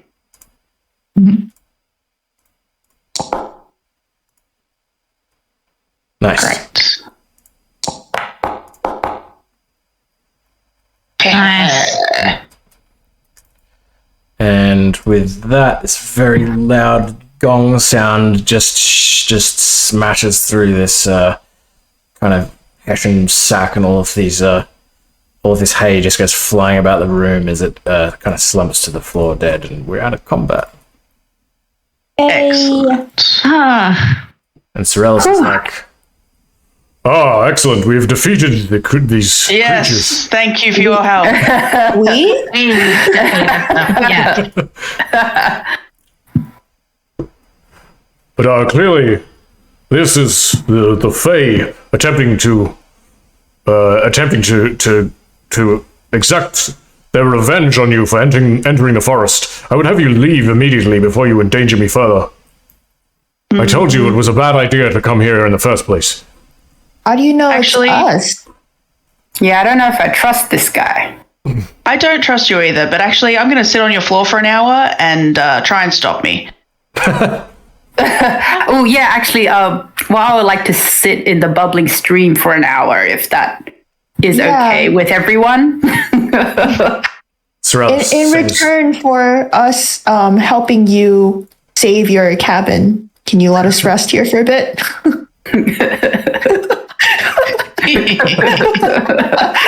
You may rest here if you need to, but not for very long.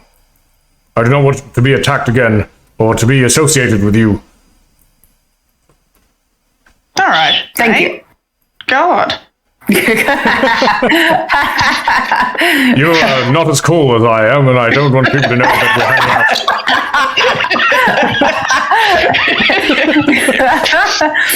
Hey, I've been told I'm very cool. You out here. Yeah, Pip Yap, are you dead? Are you still alive? Yeah. Okay. Pip Yap he's- flies in through the window. Yeah, what? Oh, what hello. I'm late for the party. Yeah. You're a really horrible familiar. What do you mean? You said there'd be food, and all that's happened so far is we've been attacked by these inedible We creatures. can only get food after, if we all survive. Ah, well, you don't look like you need any help with that, so all's good that ends well. All's well that ends good. I don't know these human phrases. So, what are we doing? We're sitting down for an hour. What are you doing? I'm gonna take a nap on this chair. Okay, that sounds Okay. good. All right, so you can Is have this a short rest? yeah, you can have a short rest. Sorellis wants you to leave, so he doesn't want to give you a long rest. Okay. Yeah, That's that's fair. fair. While short rest is happening, Henry's going to use her telekinetic feat to like shove the vine blight things and the scarecrow like out of this guy's house. Yep, great. Much obliged. I love that.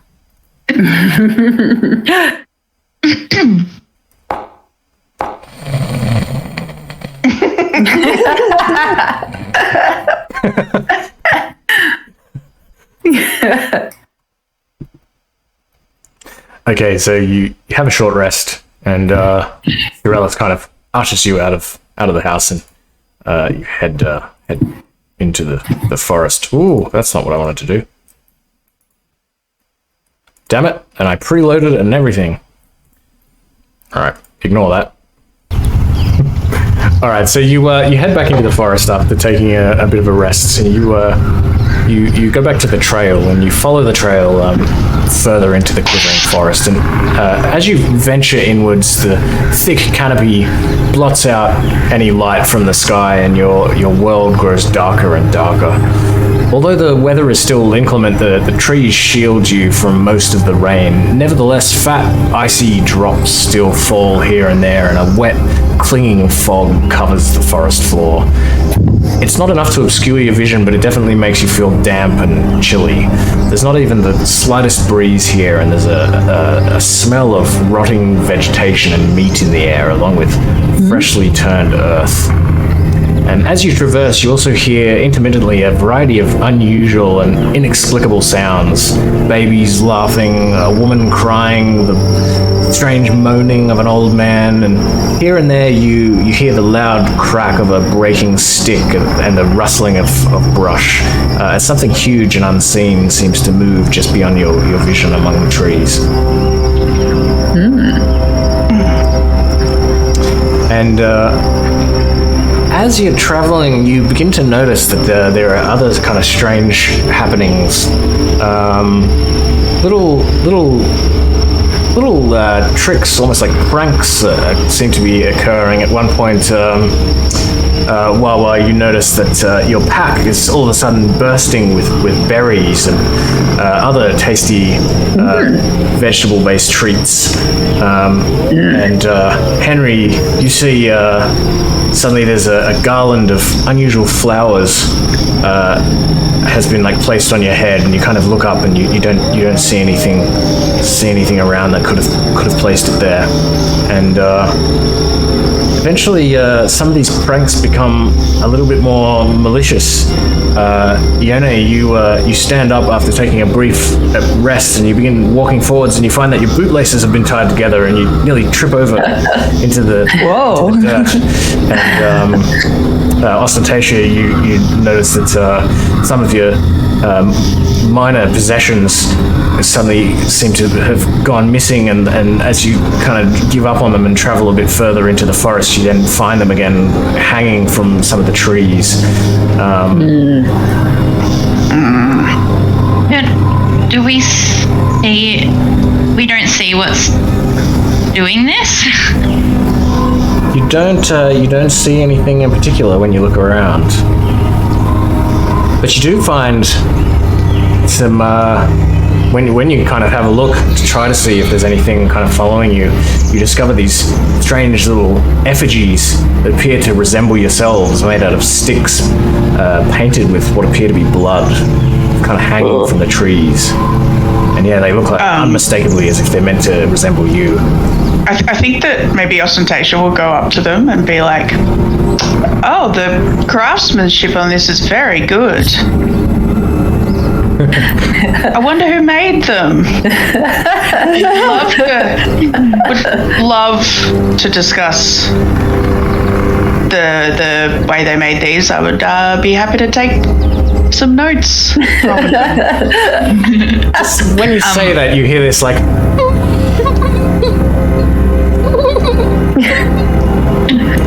coming out of the trees. I'm assuming nobody speaks Sylvan. No. And No. Dwarvish. Okay.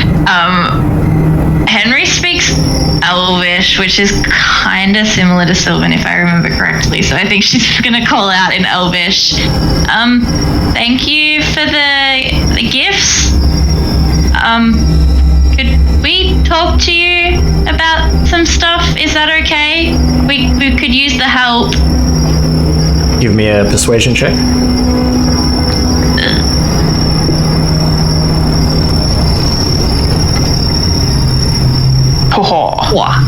Nice, you can have inspiration for that if you'd like. No, thank you. And as you say this, what appears to be a very, very small person with little pixie wings, which you assume makes this thing a pixie of some kind, fades into view just before you, just kind of hovering in the air. And it's like...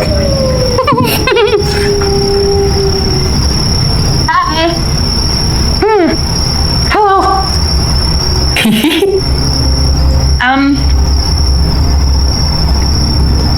Thank you for the presents. Are you speaking in Elvish, is it? Yeah, still speaking Elvish. It replies in Elvish. You're welcome.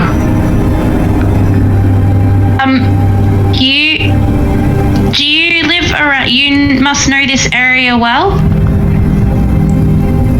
Yeah, of course. We live in the forest. We know the forest well. Do you remember seeing humans? When were they? A month ago, or a few weeks ago? We saw a very unkind man in the forest. He didn't like our tricks very much. We told the elves about him, boring old elves. A group of them came to investigate. The unkind man used magic on them and they all died. Then, 10 days ago, a whole group of men came into the forest. One of us spoke to the men. They said they were looking for someone called Halvin. We don't know what a Halvin is. But, they look similar. They described this Halvin. It sounded like the first man that killed all the elves.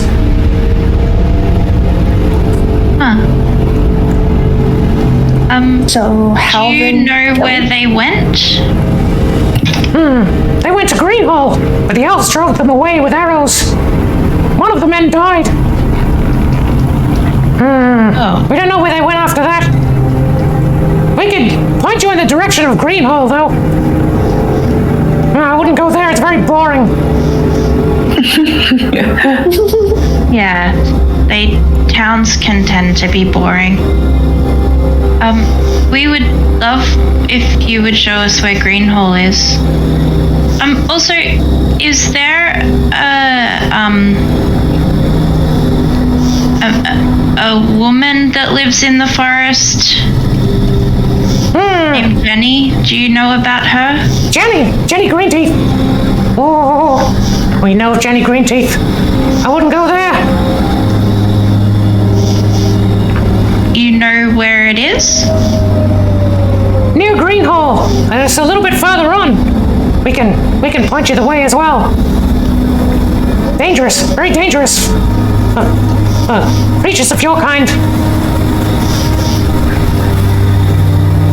thank you for your help. Kind of like does a little dance in the air and says, That way, that way. That's the way to Greenhall. That's the way to Jenny Greenteeth. kind of like disappears again. I will relay all of what the pixie said to everybody. You have to do it in a very high-pitched voice as well.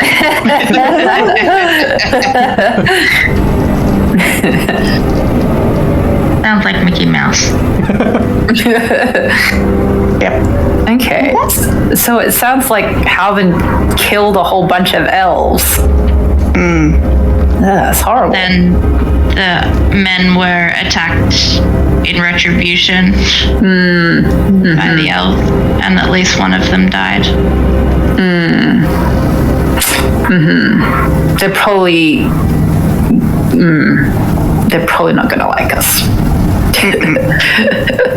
That's horrible.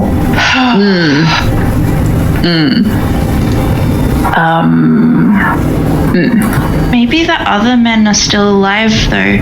No. Well, at least one of them. At least one of them is alive because he's back in town, but maybe the others are still alive. Yeah. Somewhere in the forest. Or with Jenny. Oh dear. Maybe she's nice. Who knows? She's misunderstood. She has like a dental condition and it just Gives everyone the wrong impression. yeah, exactly. It's history putting powerful women in a bad light. That's Exactly. Her teeth are yellow, not green. It's okay. Alright, well, I guess we go the way the pixies pointed. Yeah, I guess try and go speak to the elves. Yeah. Okay. Yep. Okay, so you go in the way that the pixies pointed out, and you head towards Green Hall. And actually, we're about midway. If everyone would like to just take a quick 5-minute bathroom break and whatnot, we'll meet back here in 4 or 5 minutes. Yeah, sounds good. Okay. Cool. Okay. The Quivering Forest, whatever it was called. You mean the tickling hills? Yeah. Tickle in the yes. forest. Quivering Hills. No. Where are we again? Where the fuck are we again? Well, you travel for another 2 days of Pixies, uneventful come travel. back. Where are we? And you do feel a little bit disoriented. It's just tree after tree after tree. But something changes in your environment. You can smell. Well, I mean, the place already smells like kind of rotting meat and like taint, general taint. But the smell becomes even worse. And you round this bend in the path, and you discover the body of a male human lying face down in the dirt, with a half dozen arrows embedded in his back. You may remember the pixies mentioned that the elves, I think, killed. Did they say they killed one of the men that went to speak to them? As you approach, a black cloud of flies takes flight from this body and fills the air with the drone of their wings. This man's clothes are simple homespun, and he carries no weapon. I remember this from when I first ran it. First it says he carries no weapon, then it goes on to say he holds a strung short bow and a shabby longsword sheathed to his hip. Good. Great. Good. He also wears a satchel slung over his shoulder, the flap buckled closed. Can I tell how long he's been here? Give me a medicine check.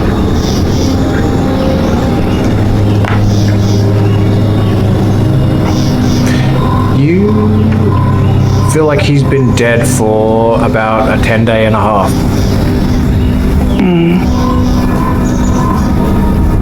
Okay. They're the ones that this is definitely part of that group. Yeah.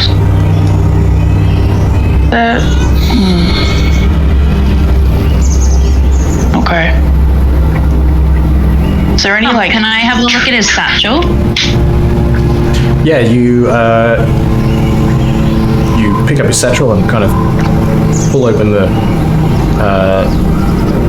flap buckle, and inside you find,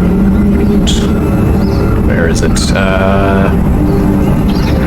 Looks like he has 10 days of trail rations. You find a ruby in there, which you estimate is worth probably about 40 gold pieces. And you also find a crude map of the area tucked into the satchel. In addition to the short bow and the longsword, you also find on him a dagger and 10 arrows. And you can have a look at this map. It is a rough sketch of the local area, and it depicts Greenhall as being about one more day's travel away. But just as you're studying this map, you hear the sounds of a branch snapping, and you hear this loud growl emanate from the trees. And you look over and you see what looks like some sort of panther-type creature emerging from the forest with these long, strange, almost tentacle-like tails kind of coming out from its back and sort of hovering in the air. And you look over to the other side of the clearing, and you see another one of these creatures coming out from the other side.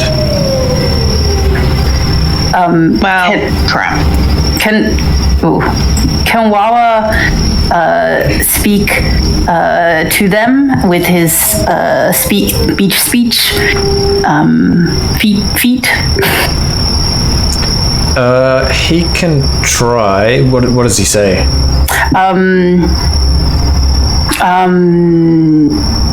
Hi. We are friends, not foes. But as you say this, you don't feel like these creatures care to listen, and you may have enough knowledge to suspect that they're not actually beasts, but rather some sort of monstrosities. And if you would like to place yourselves somewhere within this square.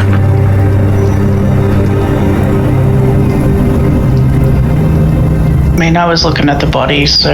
Yeah, I was looking at the body, so I'm right next to it. Yeah.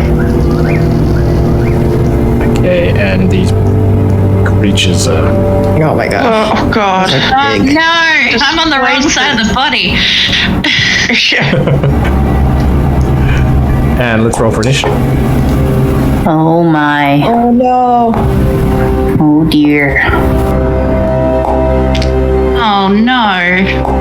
Yep. Well, shit. Oh, the dead commoner's gonna Wait, fight. why does the commoner get to roll initiative? You might be able to like roll over or something. Dead. Gonna Wait, terrify the Dead world for with a us. week and a half. Yeah, he's not in the ending anymore. Okay, this creature comes galloping in from the trees, and it sees Wawa first, and it lashes out with its creepy tentacles. Oh dear, oh dear. Oh dear. And strikes for 11 bludgeoning and piercing. No. Oh, wow. Wow. Okay. Goodbye, guys. It follows with a second lash. What? Oh, wait. Okay, wait. Completely Oh my gosh. This creature comes running in through the trees and lashes out at Yone with its tentacles. Oh no. And misses. And misses, but it follows up with a second attack. And misses again. Oh, thank God. Yone.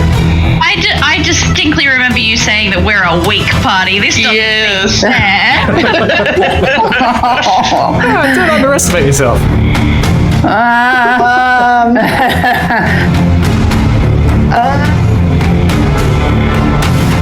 Give me a second, let me think. 10 feet. Oh no, I was nearby. I'm gonna use Shatter on him. On the one directly in front of me. Okay. Never used it. Sudden loud ringing noise, painfully intense. Each creature in a 10-foot radius sphere must make a Constitution saving throw. Nice, okay, con save. I'm gonna put it like right there. Ooh, that Yes, fails. nice.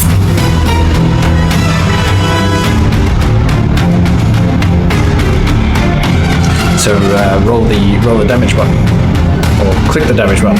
Roll the whatever you do. Whoa. Nice. Nice. Wow. All right, this thing like We're a weak whimpers, party. reels back as it as this sudden shattering noise rings through the air, and it's does it get blown backwards or anything? I don't think so. I don't think so. Creature takes 3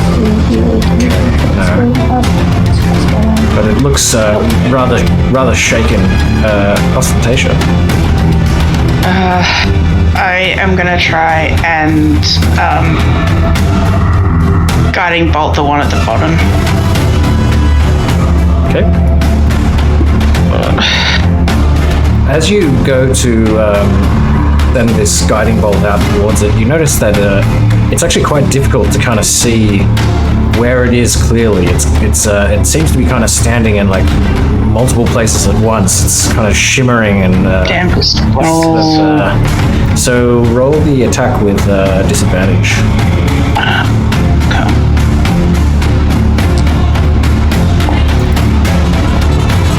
You still managed to hit it. Oh, thank God. That was such a good roll. Oh my goodness. Nice. Awesome. So you do a large amount of damage to it, and it too reels back. And as this happens, also this kind of strange effect, this displacement effect, seems to kind of dissipate for a moment, and you can see much more clearly where it is. Actually, both of these creatures, you can see them a lot more clearly for the moment. Anything else? Yeah, I'll use my bonus action to get that spell slot back. Awesome. Great. I don't know how to do that on here, but I think I can manually do it.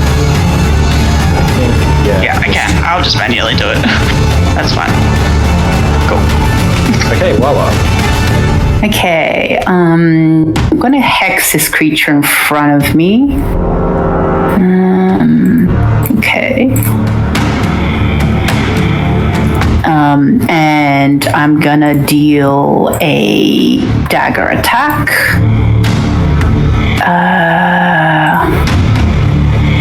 You have advantage because of the Ooh. Oh, yes. Okay, I'm just gonna roll another normal one. Come on, come on. Yes. Okay, so I just roll my damage and also a 1d6 Cool. necrotic damage.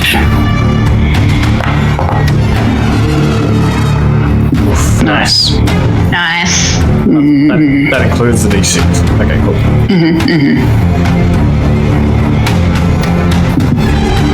Okay, Henry. Henry is going to try and cast a spell at this one above her. Yep. I'm gonna cast Chaos Bolt. This one. Spell. And I'm gonna use the advantage I got before, the inspiration I got before to give myself advantage. Okay, cool.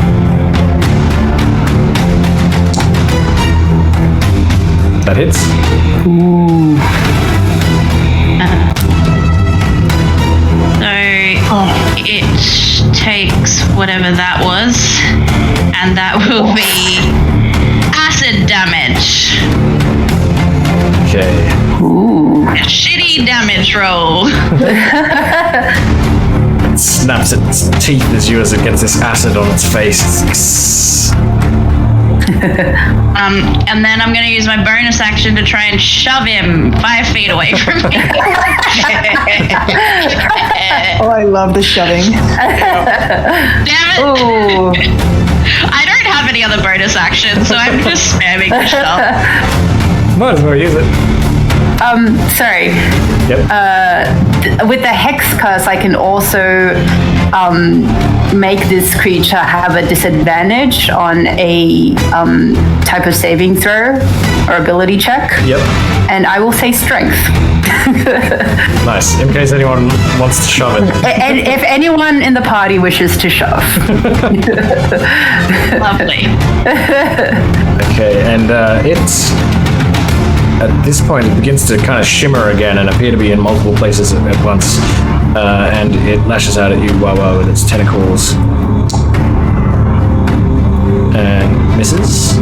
And follows up with a second attack. And misses. Ooh. Wow. Okay, this one at Yone. Oh man. Miss. Miss.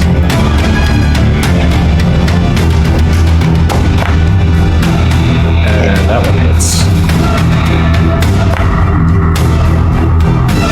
Oh, Wow. Ooh. Impressive damage. Just and it's also looking like it's got this displacement effect on it again. And it's your turn. going to use Shatter again on it. The one directly in front of me. Okay.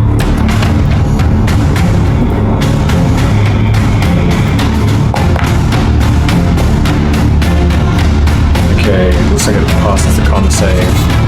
Looks like half. Dang it. Yeah. Yes. Half damage. So just I do damage. Yeah, just quick bit of damage and then I'll take half. Okay. Nice. Nice. A lot of damage even for half. Anything else? No, I have no bardic inspiration to give. Okay, Austin. Yeah, okay. I am gonna try and...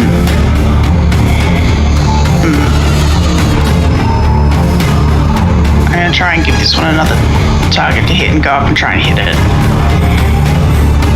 I mean, is this... Oh no, with advantage. Just a flat roll. Yeah. Come on. Hit. Great. Oh, God.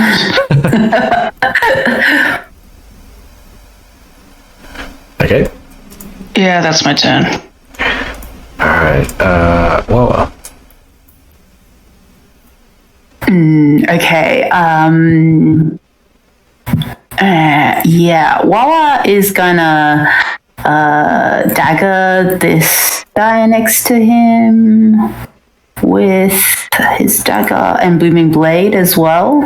And this is with advantage because of the guiding bolt still. You only get that once. Ah, okay. So just normal. Wow. Great. Well, actually, this should be, I think, with disadvantage. Oh, with disadvantage. Because it's got the displacement effect on it again. I don't think it was harmed, so unfortunately, disadvantage. Sorry, that was. The reason That was a one. I thought that was a crit, not a. Not a crit. Just a bad one. Just the wrong sort of crit.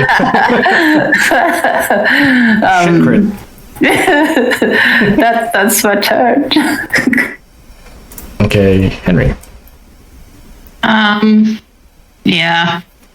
I'm gonna mind sliver this one next to Wawa. Okay. Oh, it's a pretty intelligent creature, apparently. Got a -2 though. And And then I'm gonna just try and shove it again. And I believe it has disadvantage. Yes. Yes. Okay, so it's shoved, I guess, over to here or here. Yeah. You're like, That's fine. yep. Alright, and it now has the displacement effect again. It's going to attack Wawa. And hit. For 15 Whoa. damage. And you need to give me a con. Oh, you're down. Ooh.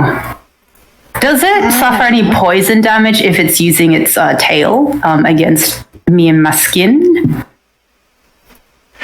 Oh no, it's grapple only. Or direct contact with your skin. Is it direct contact with your skin? Let me just post this. It would then, I guess. Yeah. Otherwise comes into direct contact must succeed on a DC 12 Constitution saving throw. Yeah, that makes sense. Yep. Okay. Okay, cool. Let me. Wait, what is it? A con save? Yes. Okay. Con save.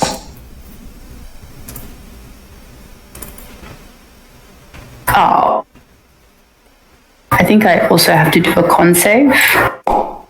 Is it just against 12? Oh, it says DC 12 con save, so it passed. Yeah, it passed. Okay. And it only hit you once, didn't it? Okay, it jumps over your body, you're no longer a threat to it, and it comes up and attacks Henry with its tentacle. Shield. Shield? Okay, sweet. Its tentacle bounces off your magical shield. Alright, this creature is going to attack Ione. Oh, it's got 2 attacks. Maybe it'll. Oh, No. Oh no, I I might be going down. 12 damage. Oh, no, you're still up. Still up. And it'll follow with an attack against Ostentation. Which hits Yep. for 8 damage. Okay. Ione, still standing. Why wouldn't it let me apply the damage? Okay. Not working? Wawa, you're down, right? Yeah. Look. Nice. I'm gonna healing word myself first so that I can heal you next round if I'm still alive. Healing word. I'll do first level.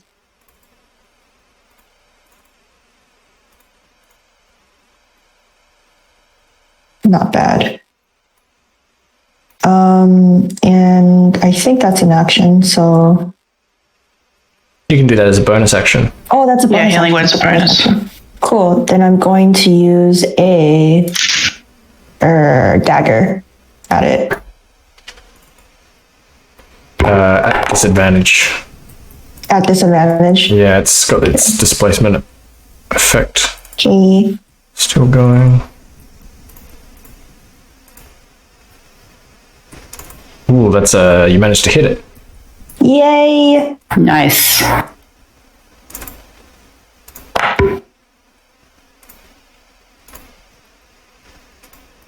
All right, and as you do that, it reels back kind of in a whimper, and both of them will end combat there because both of them realize that they're outmatched and they dive away back into the trees. You can take opportunity attacks at them if you'd like. Yes. I don't have a weapon.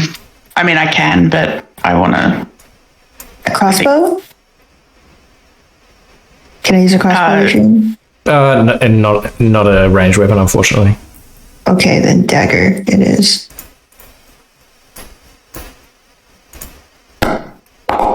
Nope. That misses, unfortunately. I will healing word Wawa. Yeah. Thank you. And the creature, as it's kind of bounds away, it's dropping a fair bit of blood and kind of smashing through the trees and leaving an obvious trail. If you wish to follow it, you feel like you would have a good chance at tracking it into the forest. I'm also gonna healing word Chihuahua. Oh, thank you. Oh, so much love.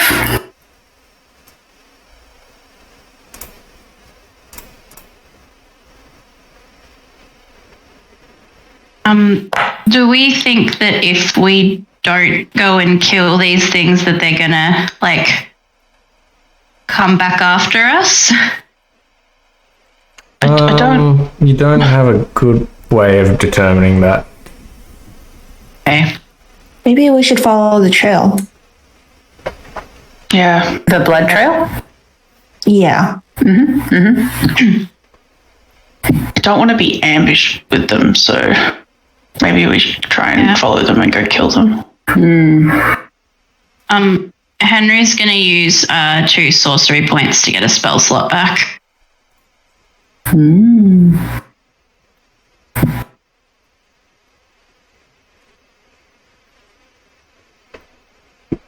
Okay, so you follow it into the forest? Yes. Yeah, I don't want to, but I think we should. All right, you follow it into the forest, and you feel like you're catching up on it, and it realizes that you're following it. But the one of them looked like it was more kind of injured. This one turns around and bays, and the other one while this one is facing you, the other one kind of like bounds off into the forest. And gets away. But this one, if you would like to place yourselves anywhere in something like this area.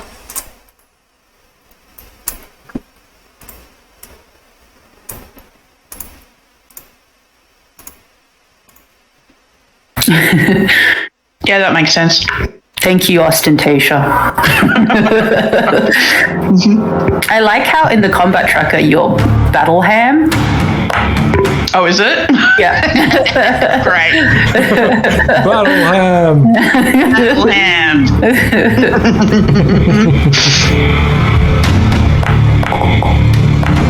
A 1. No. I can't. I'm not in initiative. Not in there? Oh, wait. Oh, hold on. Oh, yeah, not everyone's in there. Sorry. My bad. Wait, what have we got? Sorry. Well, are you in there? Iona's in there. Oh, Henry's not in. Hey. No!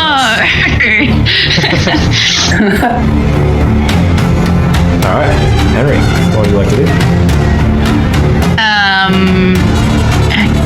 Did I put myself in a dumb spot? Far away, 50 feet.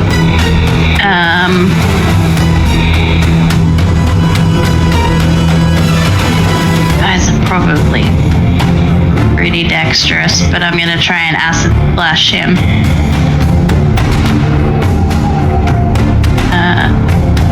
Yeah, which is 60.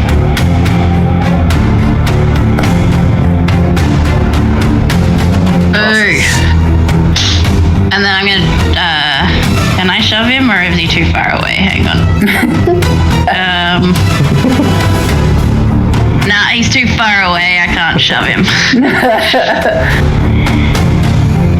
Oh well, that's my turn. I also just realized I'm not actually in a spot. Oh yeah, I didn't realize that as well. How is that even possible? Oh, there's a way. I don't know. Somebody I told don't- me if you hold down something, I don't seem to be I don't know. it's not sort of quantizing you to the squares. Yeah. Oh yeah. See? I like squares don't matter to me. I live outside the box. Nice.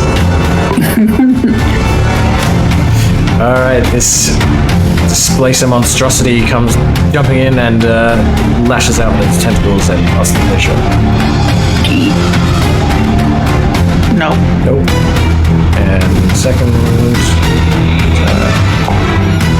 Yep. Yeah. Damage. No. Well. Oh dear. Eldritch Blast.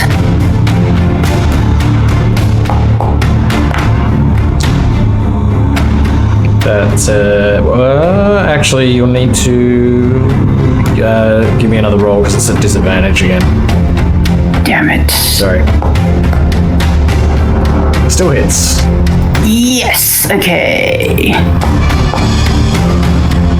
Full damage. Decent. Decent. That's It's looking. that's my turn. It's looking bloodied. Yeah. I'm gonna step back. And then Run away! run away and then use a crossbow. Yeah, disappears into the trees. Like runs away from the fight. Yeah, I get Good it. luck. Oh, Good that luck, reminds me. everybody.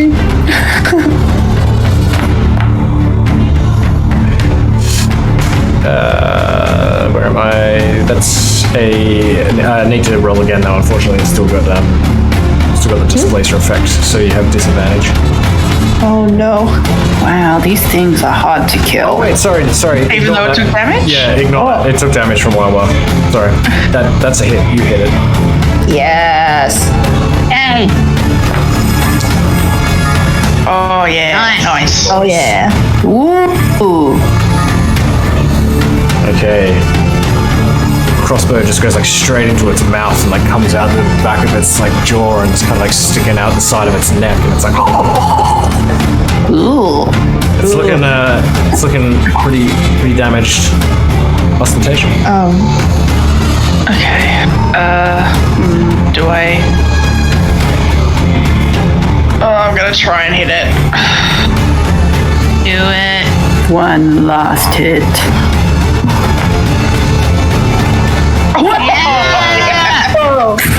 Yes. Hell yeah, Ostentatia. Oh yeah. Oh, not a great crit. It's still up, but it's just Oh my hanging gosh. on. Okay, I guess I healing word myself. I just don't go. I can't. This is my last spell. I'm sure you don't want to use it on the displacer beast. It's looking pretty. I'm okay. It's like Okay. Henry. Go, you're the one attacking us. Yeah. Okay. Intelligence save. Okay. It's not very intelligent anymore. 2 damage this time. Oh, it's still hanging on.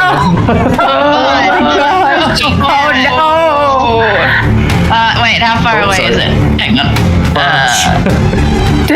Please, close enough to shove. Yes. Minus 1d4 on it save. Great. Ooh. Hang on.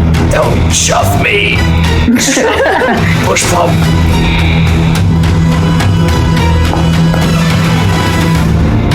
Oh, looks like it's getting shoved. Ooh, shoved. And then it's just gonna run straight back at me. It's just gonna run straight back into Tawney.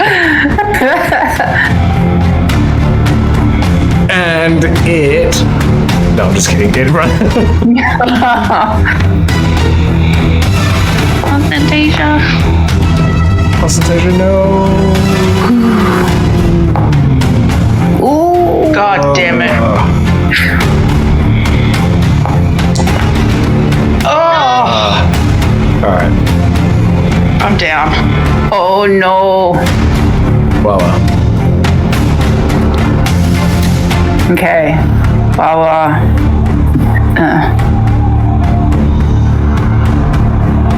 and Eldritch Blast. Come on. Is it disadvantage or is it okay? It's disadvantage. Oh, Damage, didn't it? Yeah, I damaged Oh, not it, since his didn't I? turn. Yeah, not since his turn. Oh no. Okay, nothing. Yes. Okay. That's my turn. Ione. Come on, Ione.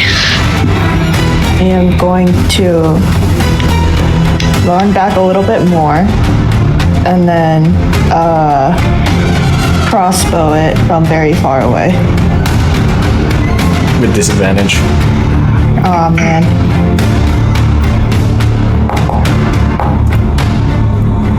Yes, that hits.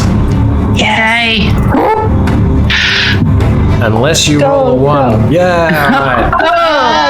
Yes! Yes! Take it down. Finally. And we're out of combat. I'm just lying here. I don't have any way to help Ostentation. Yeah.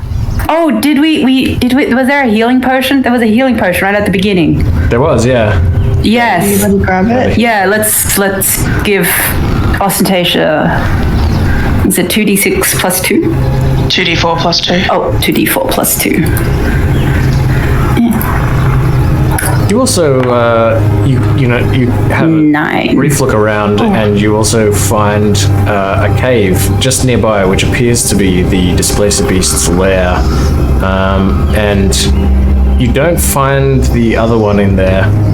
It seems to have run further away into the forest in fear. But you have a look through this lair, and you find some things. You find 200 gold pieces in coins. You find a well-made chain shirt worth 50 gold pieces, and you also find another villager in there, a half-eaten villager.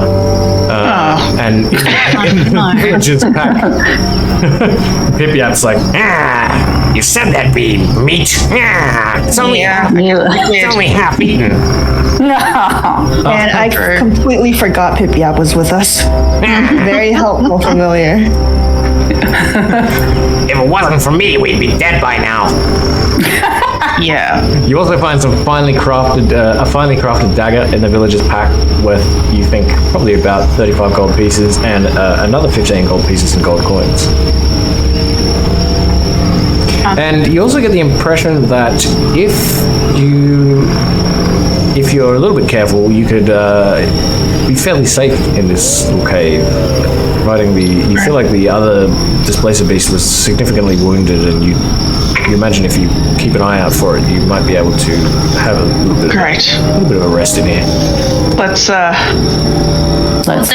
elven village was like a day away, right? So we'd probably have we to still need to rest anyway. Oh yeah, true. Just from basically doing another day's journey, you would probably have a rest.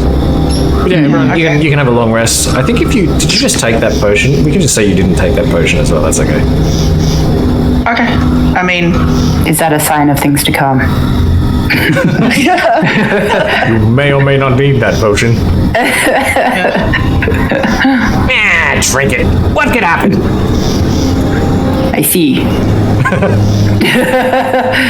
We should keep the potion. okay. I feel like the world is telling us we should keep the potion.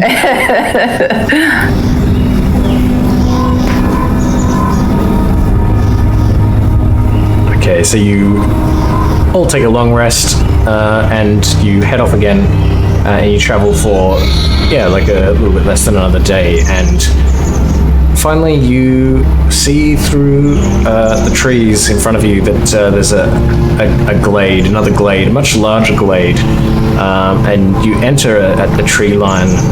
This glade is very beautiful, surrounded by a ring of tall trees, and you see these small shelters that have been built halfway up the trees, which are accessible by spiraling staircases that circle the thick tree trunks.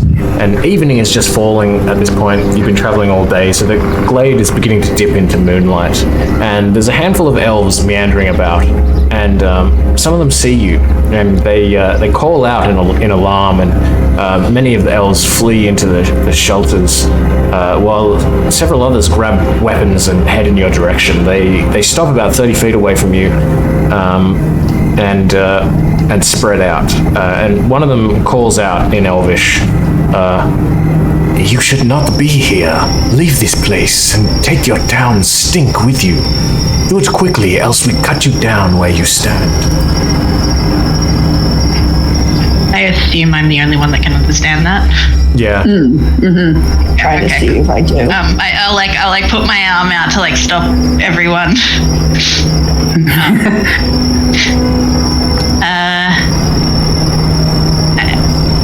I think Henry would say, we haven't come here to hurt you or anything. We're looking for people, and a man who may have come to try and speak to you a month ago. And as you say that, you notice Pip-Yap rolls his eyes and he's like,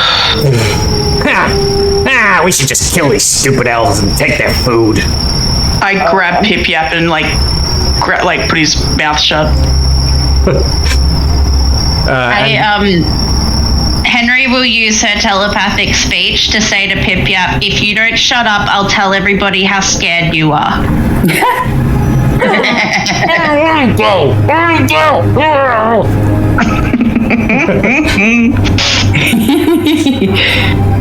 so this, maybe, wait, sorry, who was it that was saying, was it? Henry.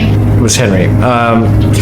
Give me a persuasion check, but give me a persuasion check at disadvantage because of Pip-Yap.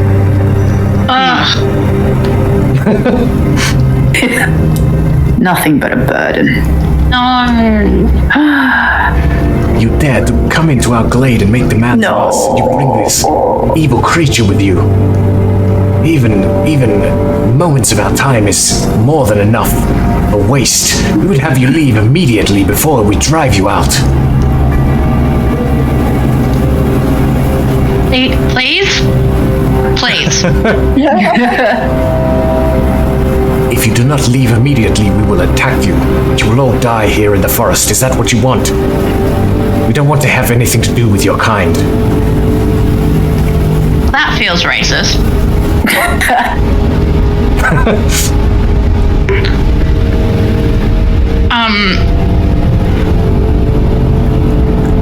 What else? Say to him. What else can I say to him? We want to capture the guy. Yeah, the man who wished to speak to you wants to cause war between you and the villagers. We don't want that, please.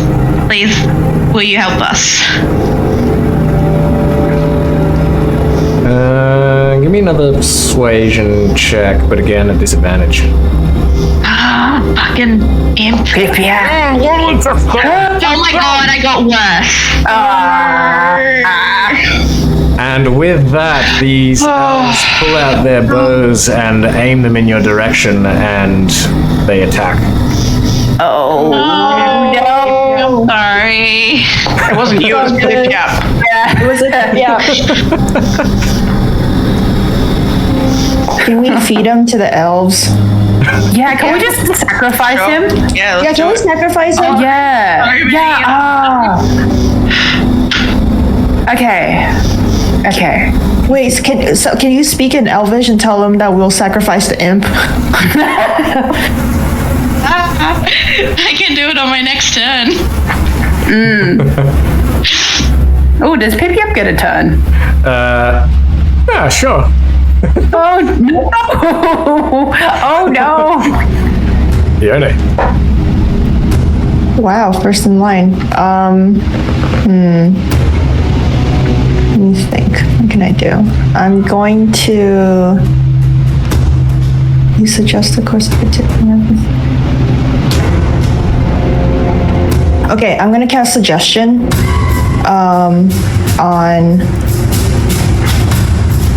On a. Is it this guy? On Pip-Yap. On Pip-Yap. Guy. Good idea, actually. Okay, I'm gonna cast suggestion on Pip-Yap. Is Pip-Yap this guy? Okay, I'm gonna cast suggestion on him and be like, you will be nice and fight with us and tell these guys that you're sorry.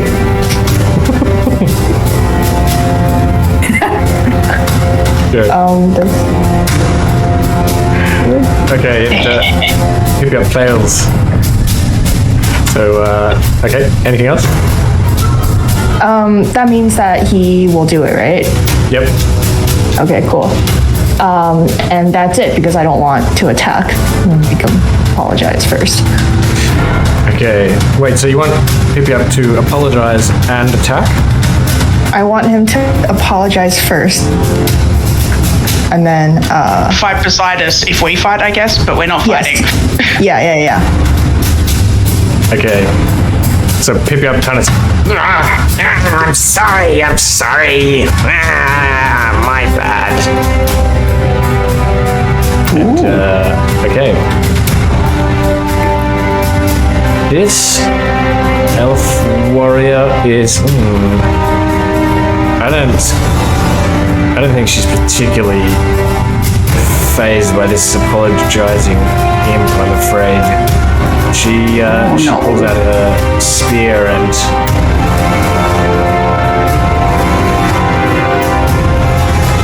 throws it at Wawa.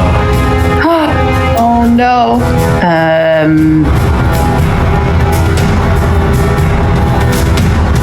You want a shield? Yeah, shield. Wait.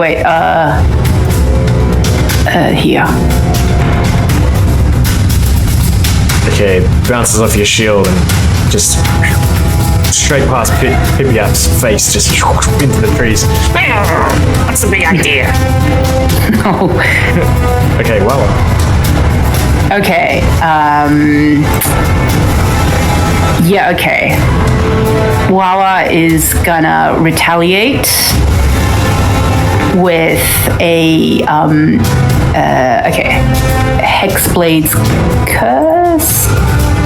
Let's see, yep, Hexblade's Curse against that elf with Eldritch Blast. The one that just threw a spear at you? Or? Yes. Okay. Yes. The speary one.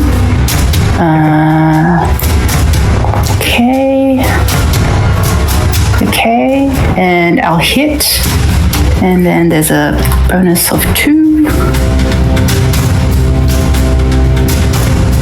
Whoa. Okay, 12 damage. Alright, she goes down. Oh, shit. Oh, wow. And can you move the... Oh no, I'm thinking Hex. Oh, yeah, actually. Explain yes, you sorry. can't until you take her feet Yep. invocation way later. Which sucks. That's right. No. Okay. This elf runs down to here. She's going to shoot an arrow at you, Wawa, because... throw a spear at you. Hold on. I should have to move a little closer.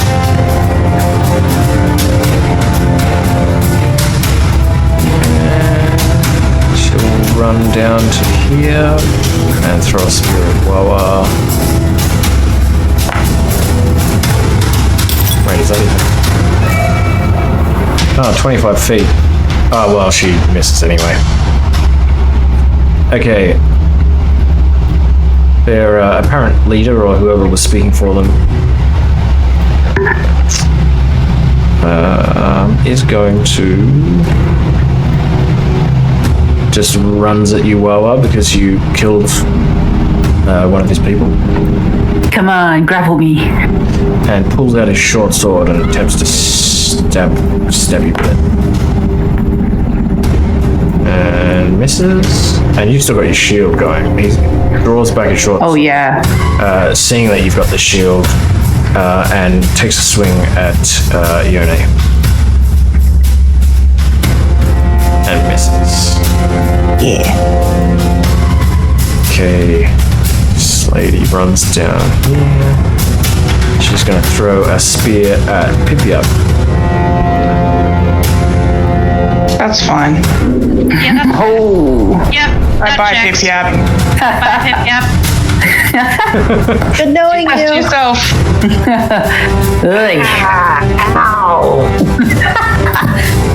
Stupid elves. I mean, I'm sorry.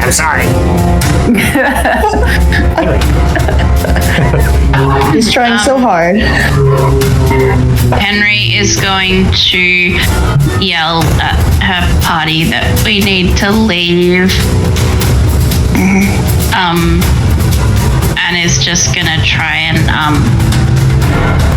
mind sliver this guy in front of us. Okay.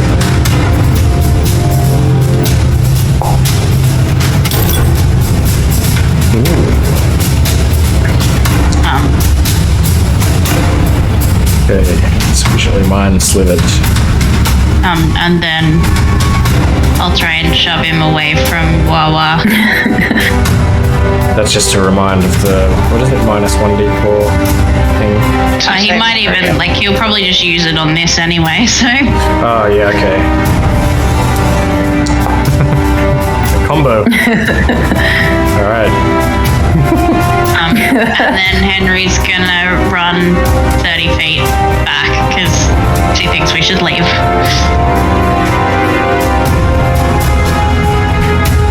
Okay, so yeah, how do I indicate that you're? That means that you've run 30 feet away. Okay, that's fair. The cube. The dreaded cube. Ostentation. I will move back as well and hold a sacred flame to if someone attacks any of my party. Petrified. Okay. Did you move back 30 feet as well? Yeah, so I can still hold my action. Okay, cool. This elf warrior charges in and throws her spear. Great. I sacred flame her then. Okay. Yep. Gonna. Wait, did you say you moved 30 feet back though? Oh, Yeah. it's 60 feet. Sorry, ignore me. Yeah. Okay. Dex save. Fails the dex save. Nice. We are leaving. Do not attack us.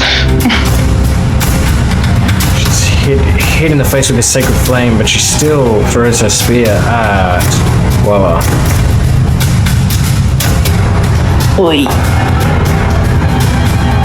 And blinded by the sacred fire in her face, she just completely throws the spear just in a completely wrong direction, just into that tree there. This elf runs in and throws the spear at Yone. And hits.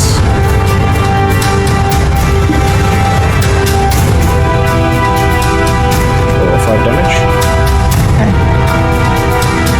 And before your turn,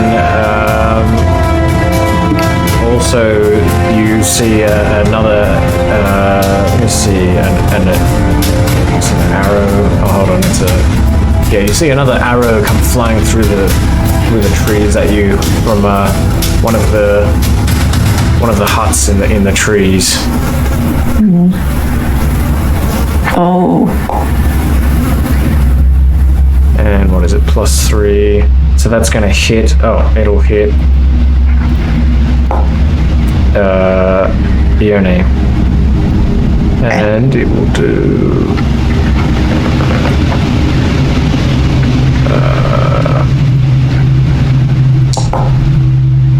5 piercing damage. Ooh. And also, as that happens, more elves appear from the trees.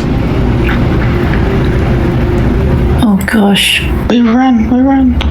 And they come Yeah. running in. Run! I go, should we Guys, we should just run away. Yes. Let's get out of here. And then you turn around and see that Henry and Ostentation have already fucked off. Yeah. I'm gonna look around and I look at us and I'm gonna be like, nope, and just start running backwards. Yeah, fuck this. I'm getting out of here. Yeah, okay, so Yona, you run. Alright, is everyone running? Yes. Well. I suppose All the so. elves. And at this point, Pip-Yap also is like so terrified that he actually just like flees into the forest. You just see him like just runs off, and you don't seem to be able to find him again. We weren't looking. You weren't looking. Yeah. Yeah, we're not looking for him. All right, and the elves, seeing you leave, they kind of like fire some more warning shots into the trees, but they allow you to leave ultimately, and we're out of combat.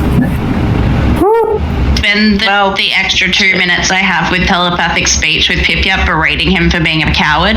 as long as he's within 3 miles of me, I can do that for 2 minutes. Can he reply, or is it only? Yep. We would He like can to reply. hear his replies. You just hear him saying like, You said that made me eat. I mean, there was a whole dead displacer beast. Yeah.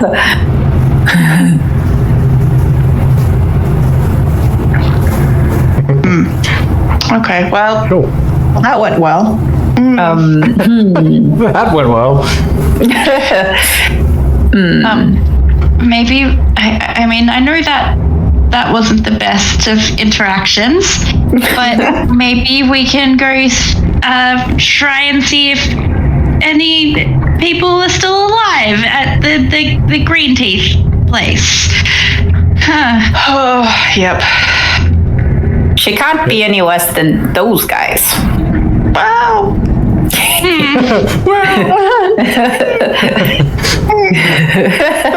we can go find out. Do, do, do, do, do, do, do. Okay, so you push on towards Jenny Greenteeth, where you think she lives, and you kind of go around this glade. You give it a wide berth, and it takes like probably another day's travel. So you can have another long rest if you like.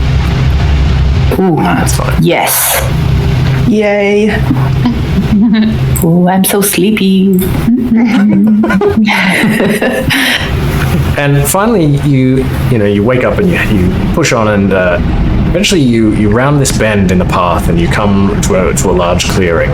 The ever-present canopy is open here, lending you your first view of the sky in several days. And there's a small cottage of neatly stacked logs with a roof of tidily arranged shingles, grown over with moss on the far side of the glade.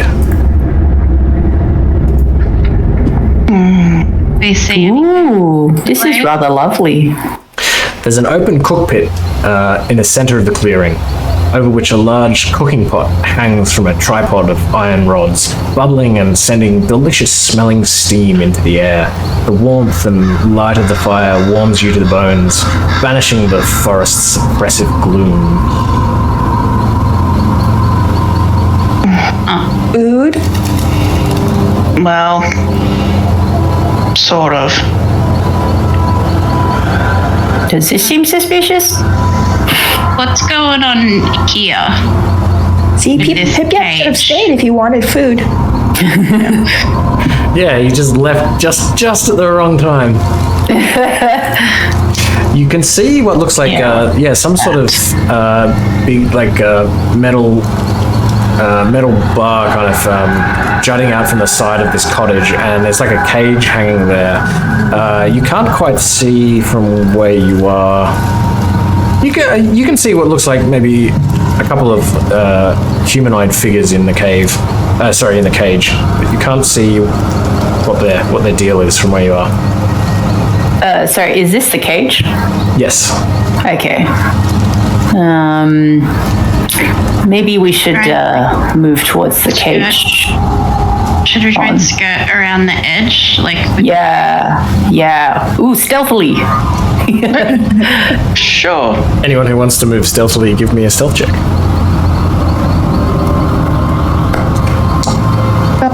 Stealth. Goddamn disadvantage. I got a 20. Ooh. And I can't use Wait, why are you at disadvantage? heavy armor. Heavy armor. But that's okay, you managed to creep around fairly quietly despite the heavy armor. And you see, as you pass this cauldron, you can see it's just an iron cook pot filled with what appears to be a savory stew of some kind. It smells quite delicious. And you can also see, as you're kind of walking around, that next to the door of the cottage there is some sort of cloak or something embroidered with some sort of kind of leaf pattern hanging on a peg near the cabin's door. And you can see this firewood stacked neatly along the wall of the cabin, and you can see flickering light shining through the front window of the cabin as well, indicating that maybe someone's home, or maybe they just left the light on, I don't know. And also there's smoke trickling out of the cabin's small stone chimney, and you see this large cage suspended from this iron post that's jutting out the side of the cabin. And as you get closer, you see there are two humans, and they appear to be alive. They're kind of watching you as you come in, but they don't say anything, almost as if they're trying to be quiet. But they also don't look like they've been harmed at this point, and they seem, like they're not in a very good mood, but they seem happy to see you anyway. They don't say anything, and one of them even lifts an index finger to its mouth, and as if to indicate that you should be quiet. Ooh, nice. I will pick one of them and telepathic speech and ask them. Well, I mean, I'd ask them if they're part of the group from the village, but I'm assuming yes. So I will just ask them what happened. And as you cast this spell, the one you hear a response begin from one of them saying like, "Be careful! Like don't trust." But then, as this is being said, the door to the cottage opens, and a rather surprised-looking elderly human woman appears in the doorway.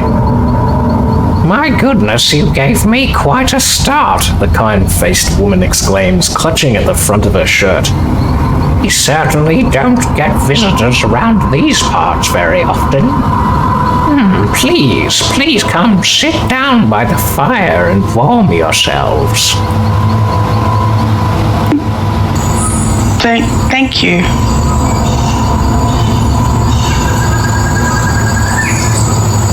You have a very pretty home. Oh, thank you, dearie. You see she's wearing this simple floral print dressing gown over a clear lacy apron. Her hair is tied back in a neat bun held in place with a foot-long bone hairpin. Very similar to the one you feel like you might have seen before. Oh, what are you cooking? Oh, just one of my favorite recipes. Here, why don't you have some? She scoops some up with this large ladle into this bowl and hands it out towards you. That's okay. I literally just ate, but maybe in a bit. But thank you. You look like you could use some more food. Please, don't be shy. Ostentatia absolutely does not look like she should use some more food. You all look like you could use some more food. She offers the bowl to everyone. Please, don't be rude. I've cooked this wonderful stew. You must try. Henry will take a bowl, but she will do that thing that like you look like you're eating, but you're not actually. Yeah. She'll do. Moving the stew around and like a spoonful, but then talking instead of eating it. Give me a performance check.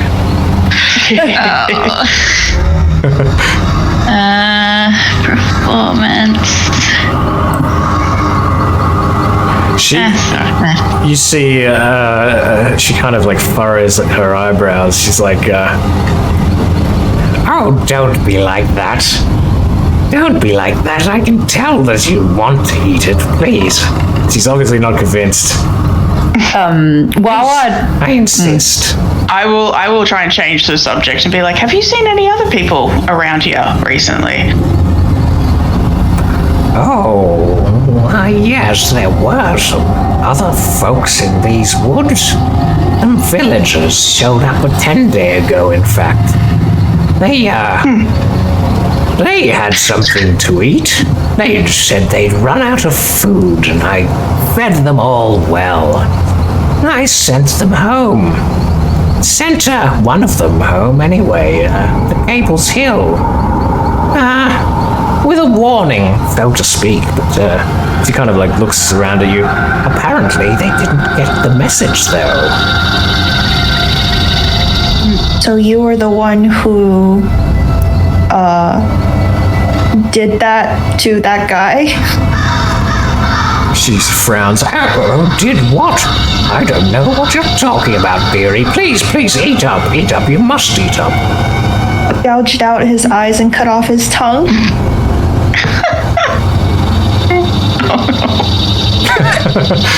And as you say that, an eyeball bobs up from the stew you're eating. Let's say exactly that happens. And she sees, you see that you're pushing the matter, and you see this eyeball bobbing up and down in your stew, and her countenance begins to change. She's like, I see how it is. You come into my glade and you don't want to eat my food. Very rude indeed. and at this point, she begins to change form, and her kindly features are replaced by rather more hideous features. Ooh. God damn You it. see before you this horrible hag, and with all the Sorry, guys. all the standard No, it's fine. hag effects, long nails and long nose with a wart and all this kind of stuff. He says, What do you want if you will not eat my food? Are you here to die like those villagers? Or should I perhaps save you for later to eat in my stew? Were you did you kill all the villagers? Sorry. The villagers, they were presumptuous indeed. Foolish to think they had permission to come into this forest. Foolish, very foolish. We know that they broke the pact that was made by entering the forest, but they only came to try and find somebody who was working against the rest of the village. He wanted to cause chaos between those of the forest and those of the village. They didn't want trouble. They were trying to stop trouble.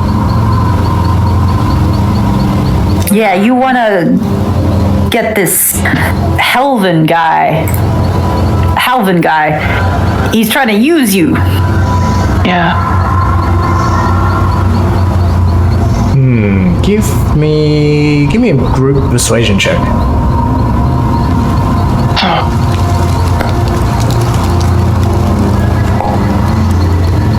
Ooh.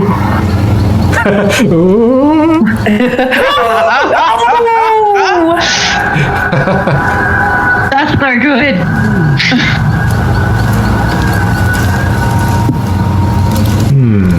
Okay.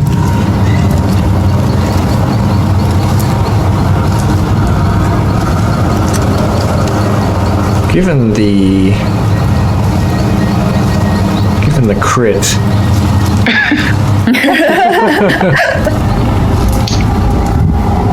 He says,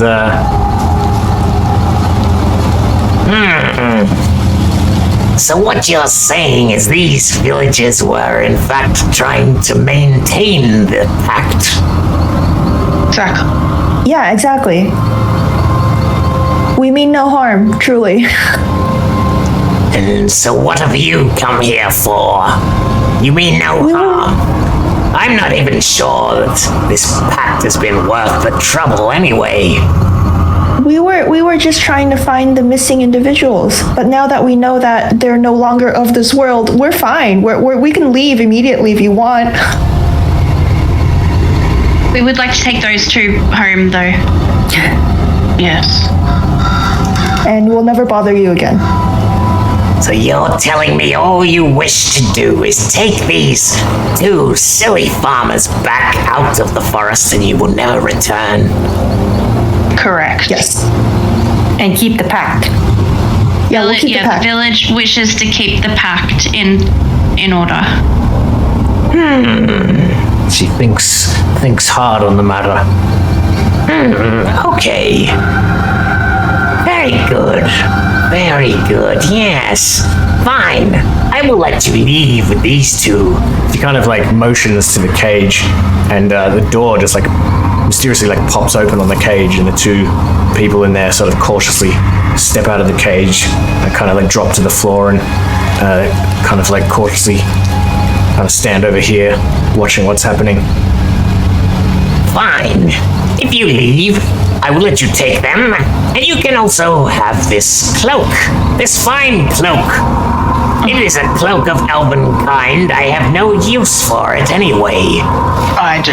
Thank you.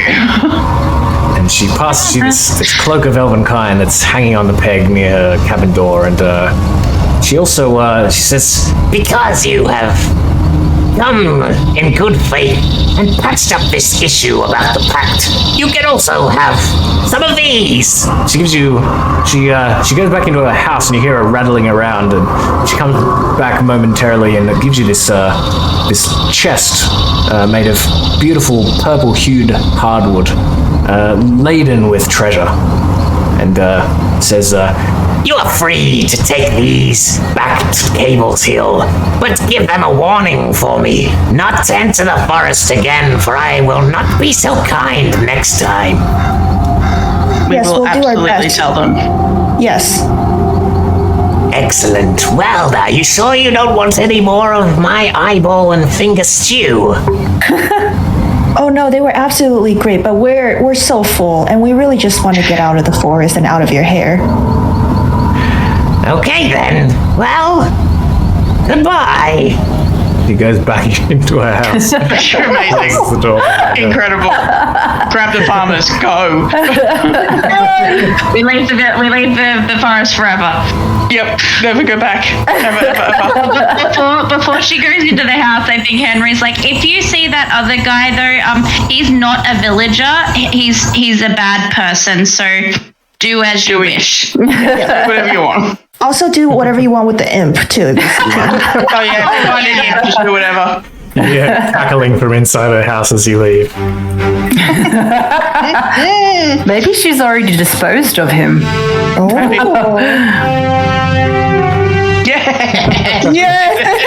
Yay!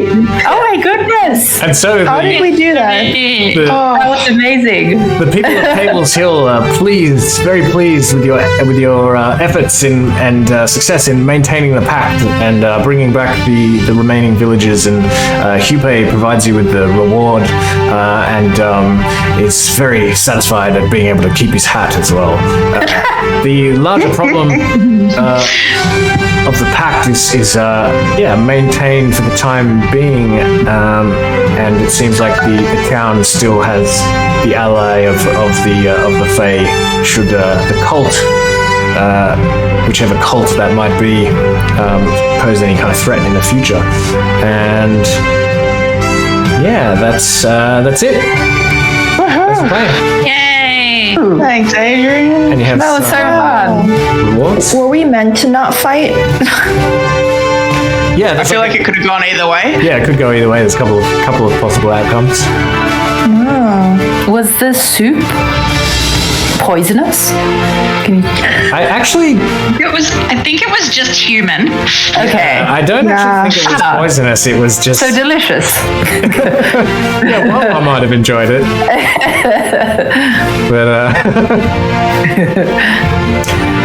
but yeah. So you get a whole bunch of I don't know who's doing what in terms of gold and such, but yeah, you get generally these sorts of things.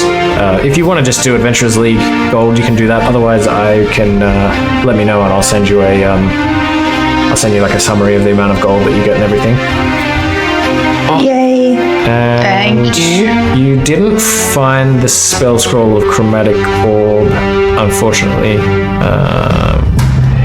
But yeah, that's it. And you can take a level if you want to do that at the end of the adventure. And yeah, Yay! that's Thank fantastic, you. guys. That was Yeah. like, that was a really awesome group. We I did it. had a really good time. That was good. Yeah, that was so much fun. Yeah, she was nice. Yeah, she was rather lovely. Yeah, it felt like she must like no, keep your treasures. Yeah. We've Yeah, she was intruded. a really nice hag. It is kind of strange that she was like, yeah, you've convinced me. And in fact, Okay, here you go. valuables and this cloak, this magical cloak. And yeah, why not? You can take these villages. I don't need them for my stew anyway. Lovely, lovely lady. Yeah, she's a really lovely lady. And now I don't have disadvantage on stealth checks. Yes. Oh, thank Oh. Because of the cloak. because of the cloak. Ah, nice. Awesome. I can just have a flat roll. Yeah, there's Now I just have a flat roll. I'll take it. now you're normal. Oh, awesome. Amazing. Cool. Wow. Thanks so much, guys. Yeah, that was great. Yeah, that was fun. You. Yeah, thanks everyone. Really great team again. Thanks so much for playing.